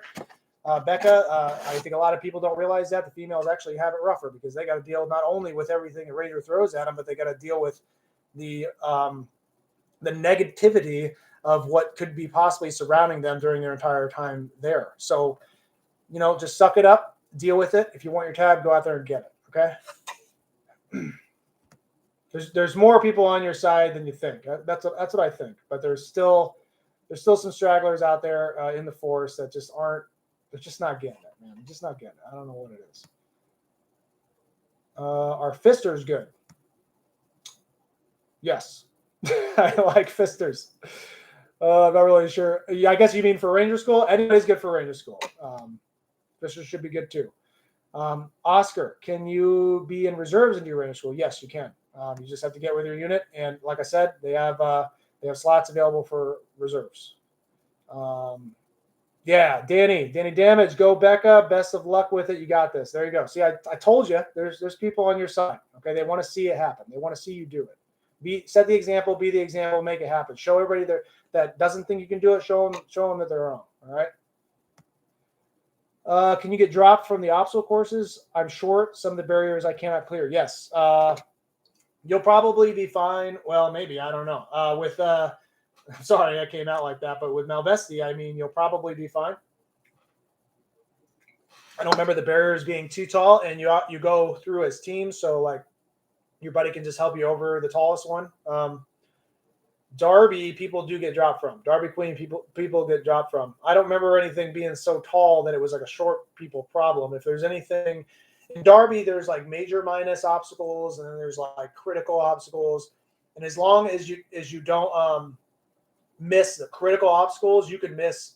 I don't remember for sure, but I want to say you can miss like 2 and still come out okay on Darby. I didn't hit every single obstacle on Darby myself. I always miss this one. It was the one where there's like you jump up and it's a log, and then there's another log right here, and you got to jump up to the log and flip over for some reason. And I'm like a tall guy. For some reason, that shit like just bothers the hell out of me, and I always feel like I'm going to land on my back, so I have a hard time getting up there and doing it. And I think it was that obstacle that I ended up I did tried it twice and I fell off and I didn't get it. So, but I was okay, no big deal. It wasn't like a critical obstacle, if I remember right. But just try not to stress about it, because there's really nothing you can do about it. Just you'll go through as buddies, and they will like to see your buddy helping you out if you're too short for something anyways. So I wouldn't stress too much about it, brother. Okay? I wouldn't stress too much about it. Oh my gosh, Thomas P. Thank you for your time. Love the $50, man. Thank you so much, Thomas. That is legit, man. Like I said, that's awesome. Wow, this super chat thing's pretty cool. I'm definitely going to put that towards camera equipment so I can make better content for you guys. I'm not going to just take this. Okay. I'm going to put this back, and we're going to roll this into what Gritty Soldier is and make it a bigger, better thing. Okay. Thank you so much, Thomas. That's super nice of you, brother. I appreciate that. And another one, Jerome, 5 air assault. Hell yeah, dude. Air assault. Hey, I hope you guys are trying to go to air assault school too. Don't think just because it's not Ranger school, it's not important. That's another school you guys should be trying to go to. All right. It sucks too. It's nowhere near at the level of Ranger school, but it's a hard one. You still need to show up ready to go. It's physically demanding, and it's very mentally demanding as well.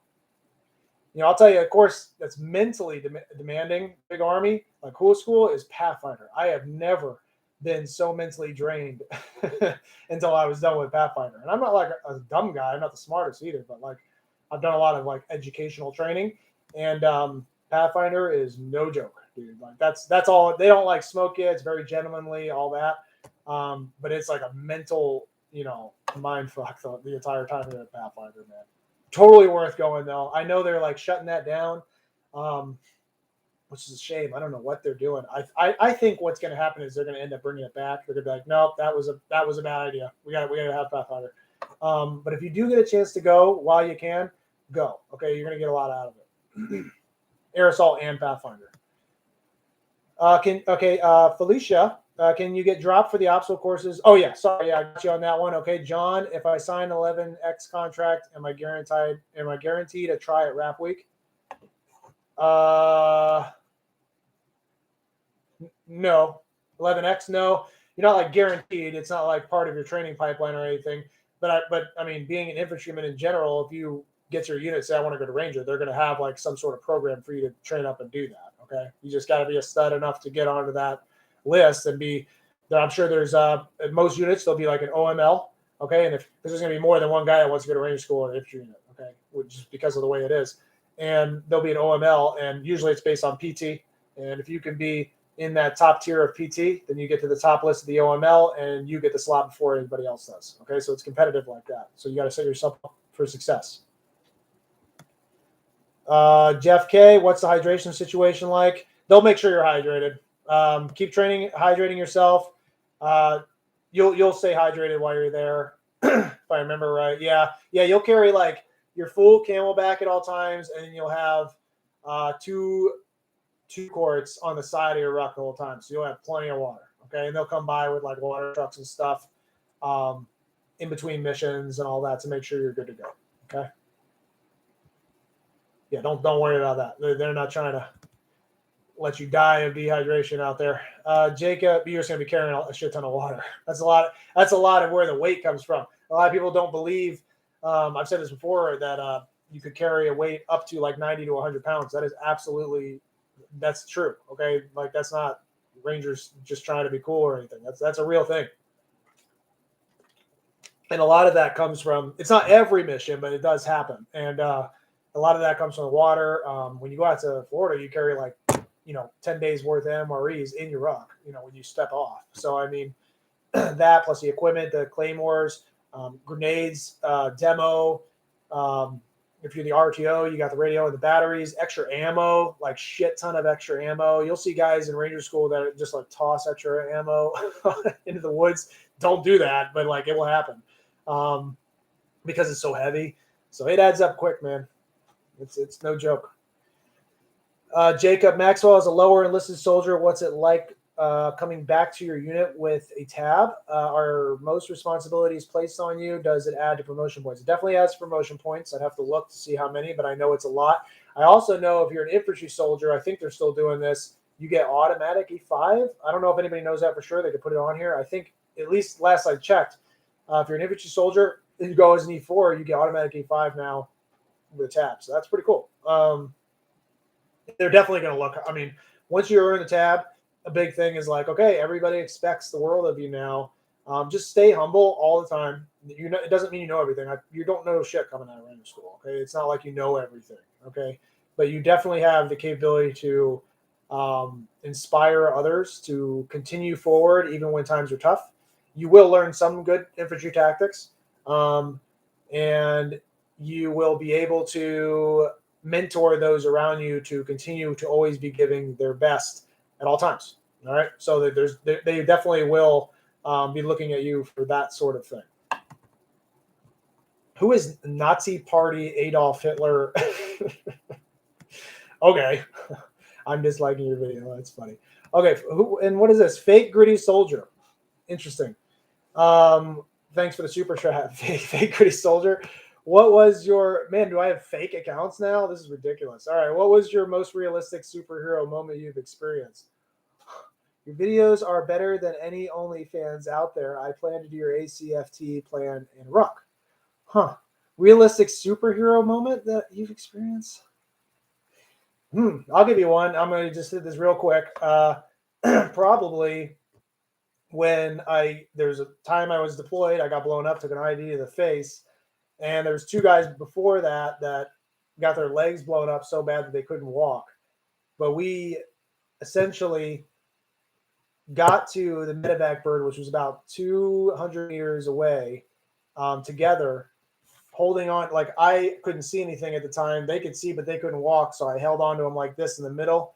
They were, kind of hobbling around. We made it to the bird. And from my point of view, that comes to my mind when you say greatest superhero moment. That was like, wow, we just did that, so, and everybody's okay now. At least me and those two. Anyway, okay, sorry. That's a different story for a different day. Fishy, be sure to report those accounts, y'all. Yeah, if you guys see, I'm not like an expert YouTuber here, I'm just, I think it's obvious I'm a pretty normal guy here. If you guys know how to do that and get rid of, guys that aren't here for any good reason, go ahead. By all means, please do. Maverick, Maine 26. In week 12 of Brolic, going to Ranger April 17th, would you say Brolic pre-Ranger is sufficient for prep? If not, what other training programs do you recommend? So, pre-Ranger, Brolic is not. I can tell you that. Brolic is not bad. But you still need to do some physical stuff on your own. I would recommend the Gritty Soldier Ranger training program. Pre-Ranger is not like a training program to set you up. I mean, it's almost like a derby before you go to, or it's almost like a rap week before you go to rap week. It's kind of like that, depending on the one you go to.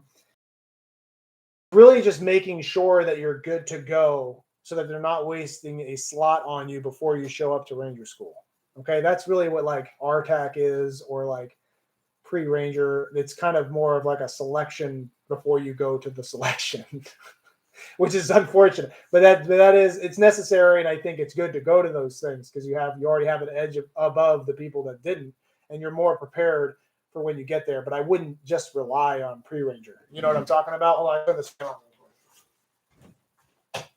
Don't think that you can just show up like out of shape and don't know what you're doing to pre-ranger and that's going to train you up for ranger school. That's not what it's for. You need to be trained up and ready to go and should be able to pass RAP week before you even go to RTAC or pre-ranger. Okay.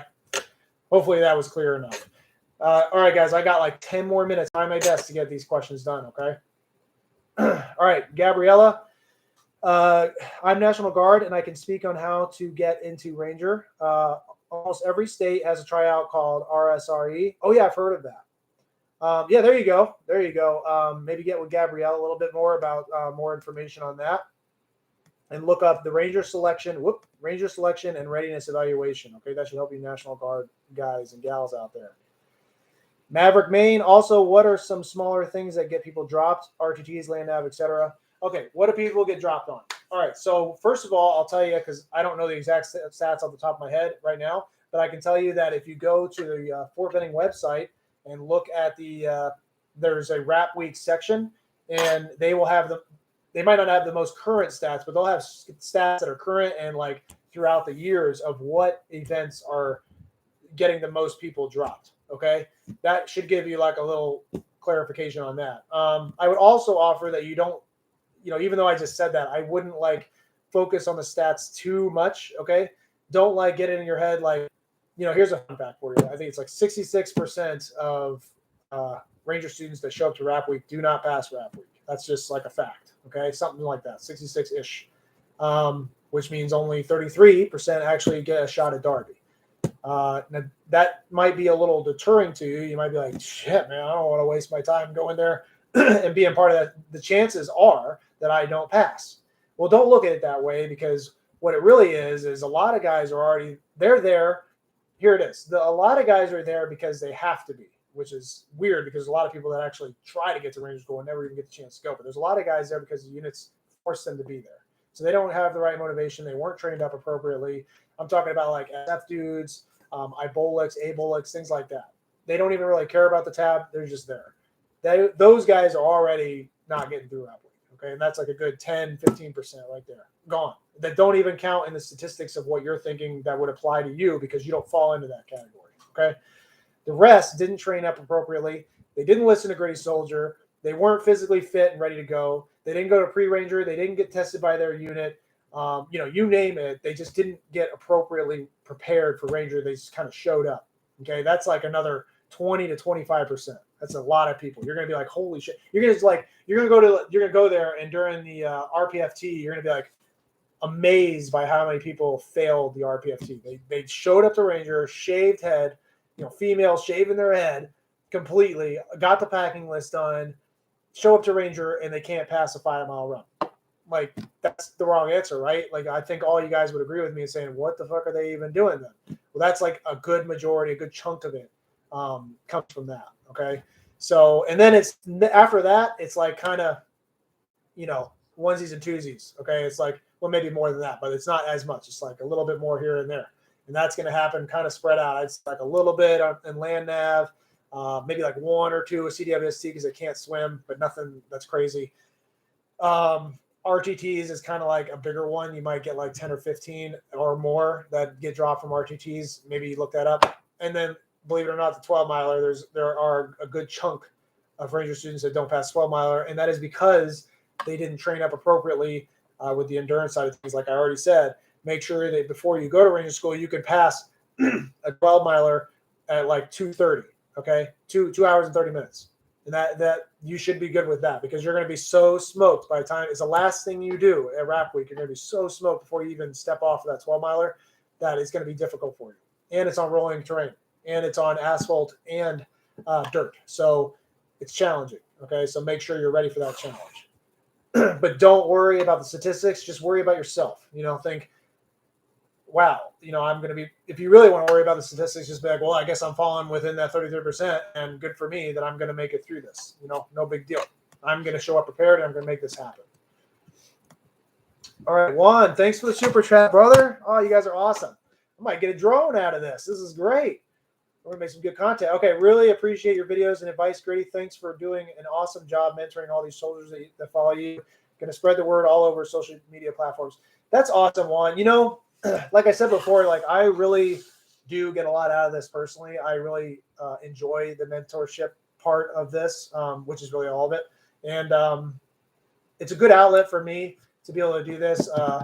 You know, I'm not in a position in my career right now where I'm able to, you know, like mentor a platoon or something like that personally. So this is a good outlet for me to continue doing that, to drive motivation and inspiration out there across the Army. Another big reason why I like doing it is because I fear that the Army is lacking on that drastically. And so I'm harnessing the power of social media as best I can to reach as many soldiers out there as possible and do my best as a responsible soldier and leader to mentor, guide, and provide inspiration and motivation to you guys. You know, that's what this is all about, you know? And so when I do that and I see you guys coming back and saying thanks and, hey, I'm motivated now, let's go crush this. Hey, I did this, isn't this great? I think it's a big circle, and this community becomes greater and bigger and makes the Army better as a whole. And as corny as that sounds, it's true. So anyway, long story short, man, I love doing this. Thank you. And if you guys do know of any ways to support, like, you know, you said there to spread the word all over social media. Again, I'm not like I'm not a social media expert. I'm learning as I go. If you guys know ways to spread awareness of this channel, please do that. Okay. Because I think I speak on behalf of all of us that everything that, not even just what I say, but this, what's happening right now can be beneficial to tons and tons of guys out there. Not even just soldiers, but like civilians, anybody who's looking for inspiration. Right. And it's a good thing. This is positive. This is a very positive thing. And it helps people become better, and it creates more opportunities for everybody. So just, please do spread it out there. You know, I want to grow Gritty Soldier as big as possible. And really, it's just because I think there's a lot of benefit that a lot of people can get out of it. All right. So, thank you, Juan.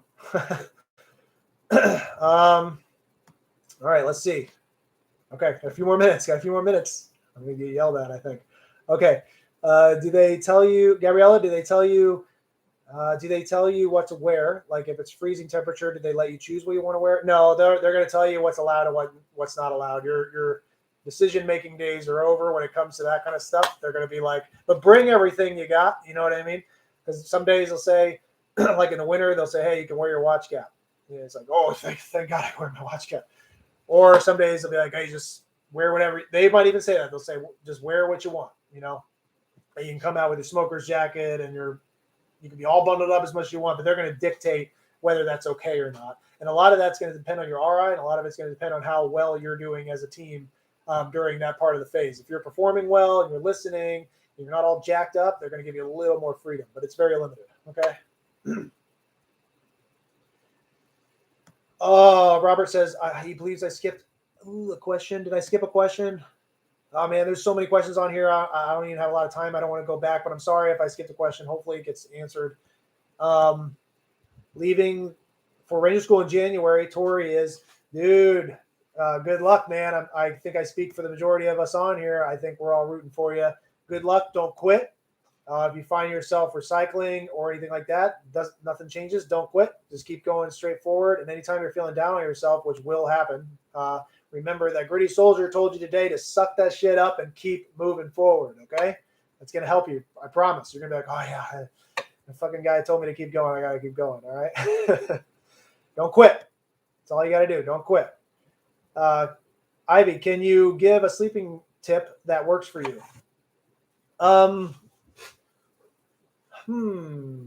don't think you'll have an issue with that. I think I don't remember anybody having an issue with like not being able to sleep because you're so tired all the time. You're going to have a hard time not falling asleep, to be honest, like on security and stuff. So don't worry about that too much. You're going to be so tired. Like you'll just fall asleep. You're going to fall asleep standing. You're going to fall asleep walking sometimes. Okay, it gets that bad. You're going to wake up and you're like, oh shit, I'm not in formation right now. I'm out in the woods. And hopefully somebody catches you before you wander off too far. I actually, during Florida, there was a long movement that we made. And we were walking in column along a trail, and I actually did that. I fell asleep like walking, didn't even realize, and I ran into a tree, and I was like, oh shit, So it does happen. But I don't remember like falling asleep ever being an issue. You will fall asleep, I'm pretty sure, when you do get a chance to sleep. Leo in this chat mentioned they were not National Guard, 9/11 series. These guys, gals that didn't go through Brolic but bring TA50 need to sew everything on during wrap. Should they do the sewing beforehand? Yes. What I'm saying is, yes, they will need to do the sewing. Don't do the sewing beforehand because they're going to just have you rip it off and add on new ones. Okay, so just bring everything that's on the packing list. Bring the name tapes, like it says. Bring the sewing kit, all that stuff. That's going to be like a whole dedicated day, if not like portion of the day, to just sitting there and like sewing all your shit, doing your tie-ons. It's going to be arduous, but like, yeah, they put aside a lot of time for that, and they want everybody to go by the same standard. Okay. I think even, I have to remember this right. I know you Brolic guys like bring your own stuff that might already have name tape on it. A lot of that is like RI dependent too, and like it will change per class. I guess you could just leave your stuff on there, and worst case, just always make sure you still have the packing list items like the name tapes and stuff. And I would say chances are they're going to have you tear that off and resew it. So just don't be like too mad about it when that happens. Just expect it. But I guess you could just leave your stuff on there. But I wouldn't pre-sew it because you're just going to end up having to do it again. Okay, a few more. Here we go. My bad if you already answered this. This is Joshua. My bad if you answered this, or if not, or if it was addressed in your videos. Is the land nav courses at Ranger School and RAS self-correcting?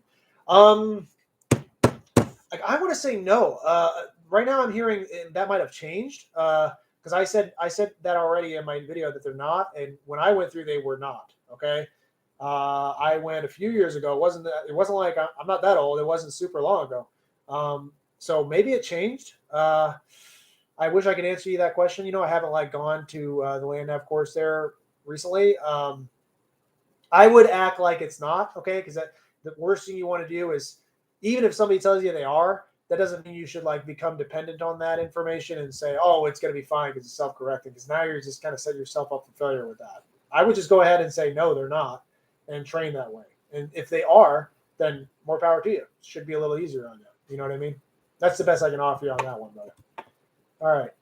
Frank, thank you so much, sir. That was an absolute confidence boost I needed. Oh, okay. Oh, with the ACL reconstruction? Yeah, man. You should be good to go. Don't, just make sure you're training right. JT, are you able to take prescribed medication? Yes, you can. They might toss it away and like reissue it to you from the medics. And that's only going to be prescribed medication that's allowed, like with the Ranger physical. If you can still pass the Ranger physical while you're being prescribed that medication, then you should be able to bring it.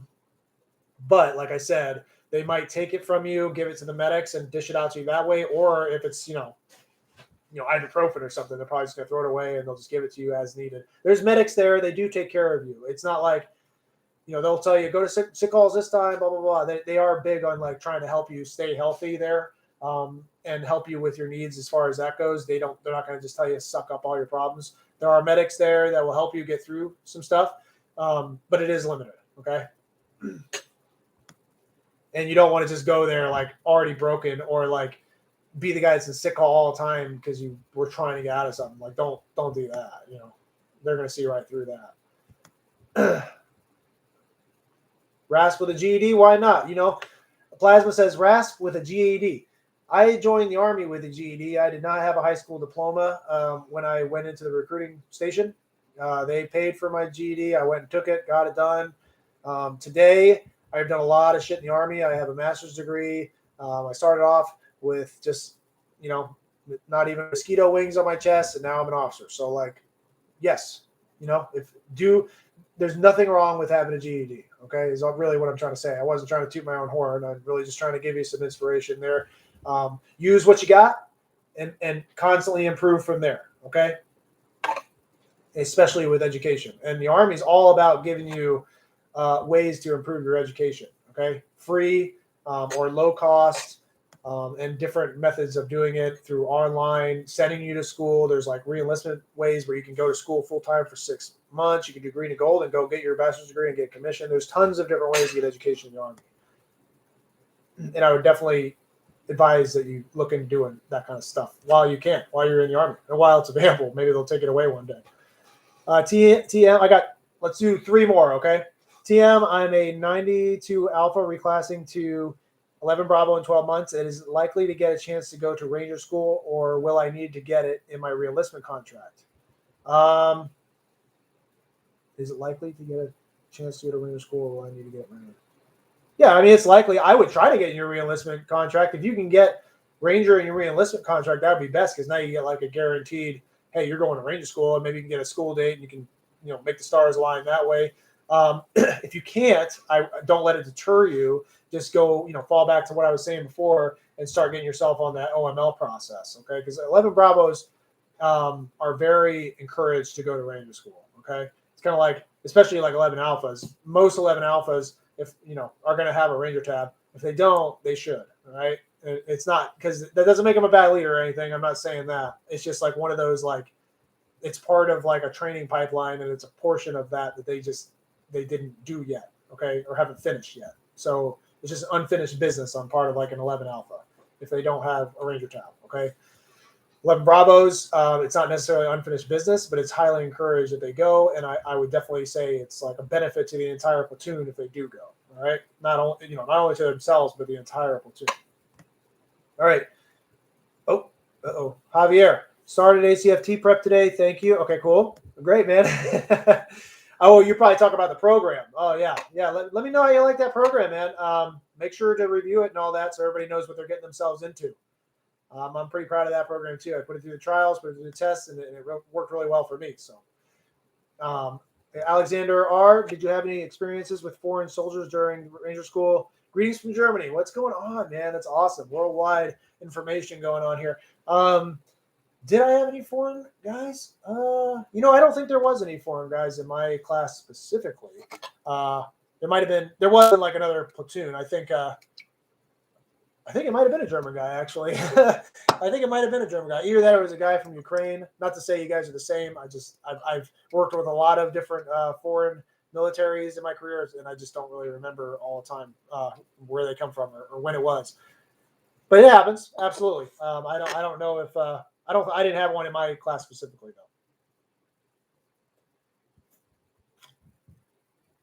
though. All right, let's do one more. All right, Red CE. When you go officer, how likely are you to branch detail? I want to go to Brolic so I can try to get my Ranger tab, but eventually go MI later on. Okay, so yeah, if you, it's very likely. First of all, I would encourage you, if you guys, this is good information for anybody that's trying to do that, be an officer or just curious about that sort of thing. When you go, there will be an OML, and if you get in the top 10% of that OML throughout the nation, you get anything you want. First choice, anything, okay? First choice MOS, first choice duty station, all that, all right? And you don't have to, like, commit any additional years. So you just get it because you're a top 10%. You can also volunteer for a branch detail, and that if you do that, you are most likely to get it because now the Army didn't have to like put that on somebody else who didn't necessarily want to do that. Okay, the most common branch detail that you see is what you're talking about, and that's the infantry branch detail from MI. That's what I did when I commissioned, and I got it. I was also top 5 in the nation, but I wanted to do that anyway, just because I knew that if I liked the infantry, I could request to stay in it and just stay in the infantry. And this would give me a way where if I'm like, okay, I think I'm done with the infantry, because as a captain, you don't do as much fun stuff, So I was like, I thought I could at least have the option to go on to MI. Well, it turns out I didn't end up doing that, but like, anyway, yeah. So that is very likely to do. And I would highly encourage you do it that way, because if you want to be an infantry officer eventually, or an MI officer eventually, it would be better to go as a captain, because if you go as a second lieutenant, first lieutenant, you're not going to get a whole lot of good stuff out of it. You're most likely going to end up in an S2 shop processing clearance paperwork, or you might end up as like an AS2, which is just like the assistant to the actual S2, and you might just do some meager work on the side on behalf of the S2 himself, the captain, okay? So it might not be as fun for you. So I would think it might be better to go do infantry if you really, especially if you want your Ranger tab, get some skills, get some like good leadership skills. And by the time you do all that and have your fun as a platoon leader, which is a very good job in the Army, an infantry platoon leader, you get all that knowledge and education and time done, and you still want to be a MI, a captain, you'll have all that experience done, and you will be a better MI officer because you'll understand what the guys on the ground are actually going through and the intel that they require to do their job correctly as an MI officer who's actually putting all those products together and analyzing the intel and all that stuff. So like you will be a better MI officer at the end of the day if you branch detail to the infantry first. Okay, hopefully that was good for you. Okay, guys, I really do have to go. I told my wife I'd be on here for 30 minutes, and I was here for almost 2 hours. Typical. I wish I could have gotten to all you guys. It's great, again, to see so much. Look at all this I didn't do. So much participation. Unbelievable. Let me leave you with this. Please, as somebody brought up before, please spread the mission of British Soldier out there. Any videos that you saw that you thought would be very useful for somebody else, send it to them. Tell people about this across the Army. This is all great information for everybody. It's hard for me to like figure out how to do all that. So I could really use your guys' help to spread the word. And there's a lot of people that really could use this sort of information and motivation out there. And we can help to build this community bigger, better. And overall, this is going to help create a bigger, better Army, which is a benefit to all of us. Okay. So yeah, so please do that. Also keep interacting with the videos. That helps spread the awareness, and it helps like with the YouTube algorithm and all that, like puts it in front of more people if there's more participation in the videos. And lastly, I will leave you with this. Again, do not let any reason stop you from pursuing your goal and your dream to get to Ranger School. There are plenty of people out there that will be negative about it, especially in the Army. There are plenty of people that will give you a reason or an excuse to not go. And there will be times in your own mind where you will, not be able to contain the self-bias that is within yourself to come up with excuses for you not to go, whether it be bad timing, you're not trained up enough, whatever it may be. You're not infantry or whatever. Don't do that to yourself. Just set the target, come back to the line, and now figure what you need to do to set the crosshairs on that target so that you can hit a bullseye. Okay, that's the best way I can say it. Don't look at anything else. Don't worry about your range fans. Focus on the target that's ahead of you, and fucking hit it. Okay, that's what you need to do with Ranger School. Focus, dedicate, do. All right, guys. Well, that's all I got for you on this one. Again, I'm super happy to do this for you guys. I'm super happy that there was so much participation. We'll have another one of these soon. I'll probably ask if there's like another subject later that we want to do a live session about. I have other things that I have experience with besides Ranger School. So maybe we'll do another video for that. But yeah, besides that, I got nothing else for you guys, and I'll see you on the next one.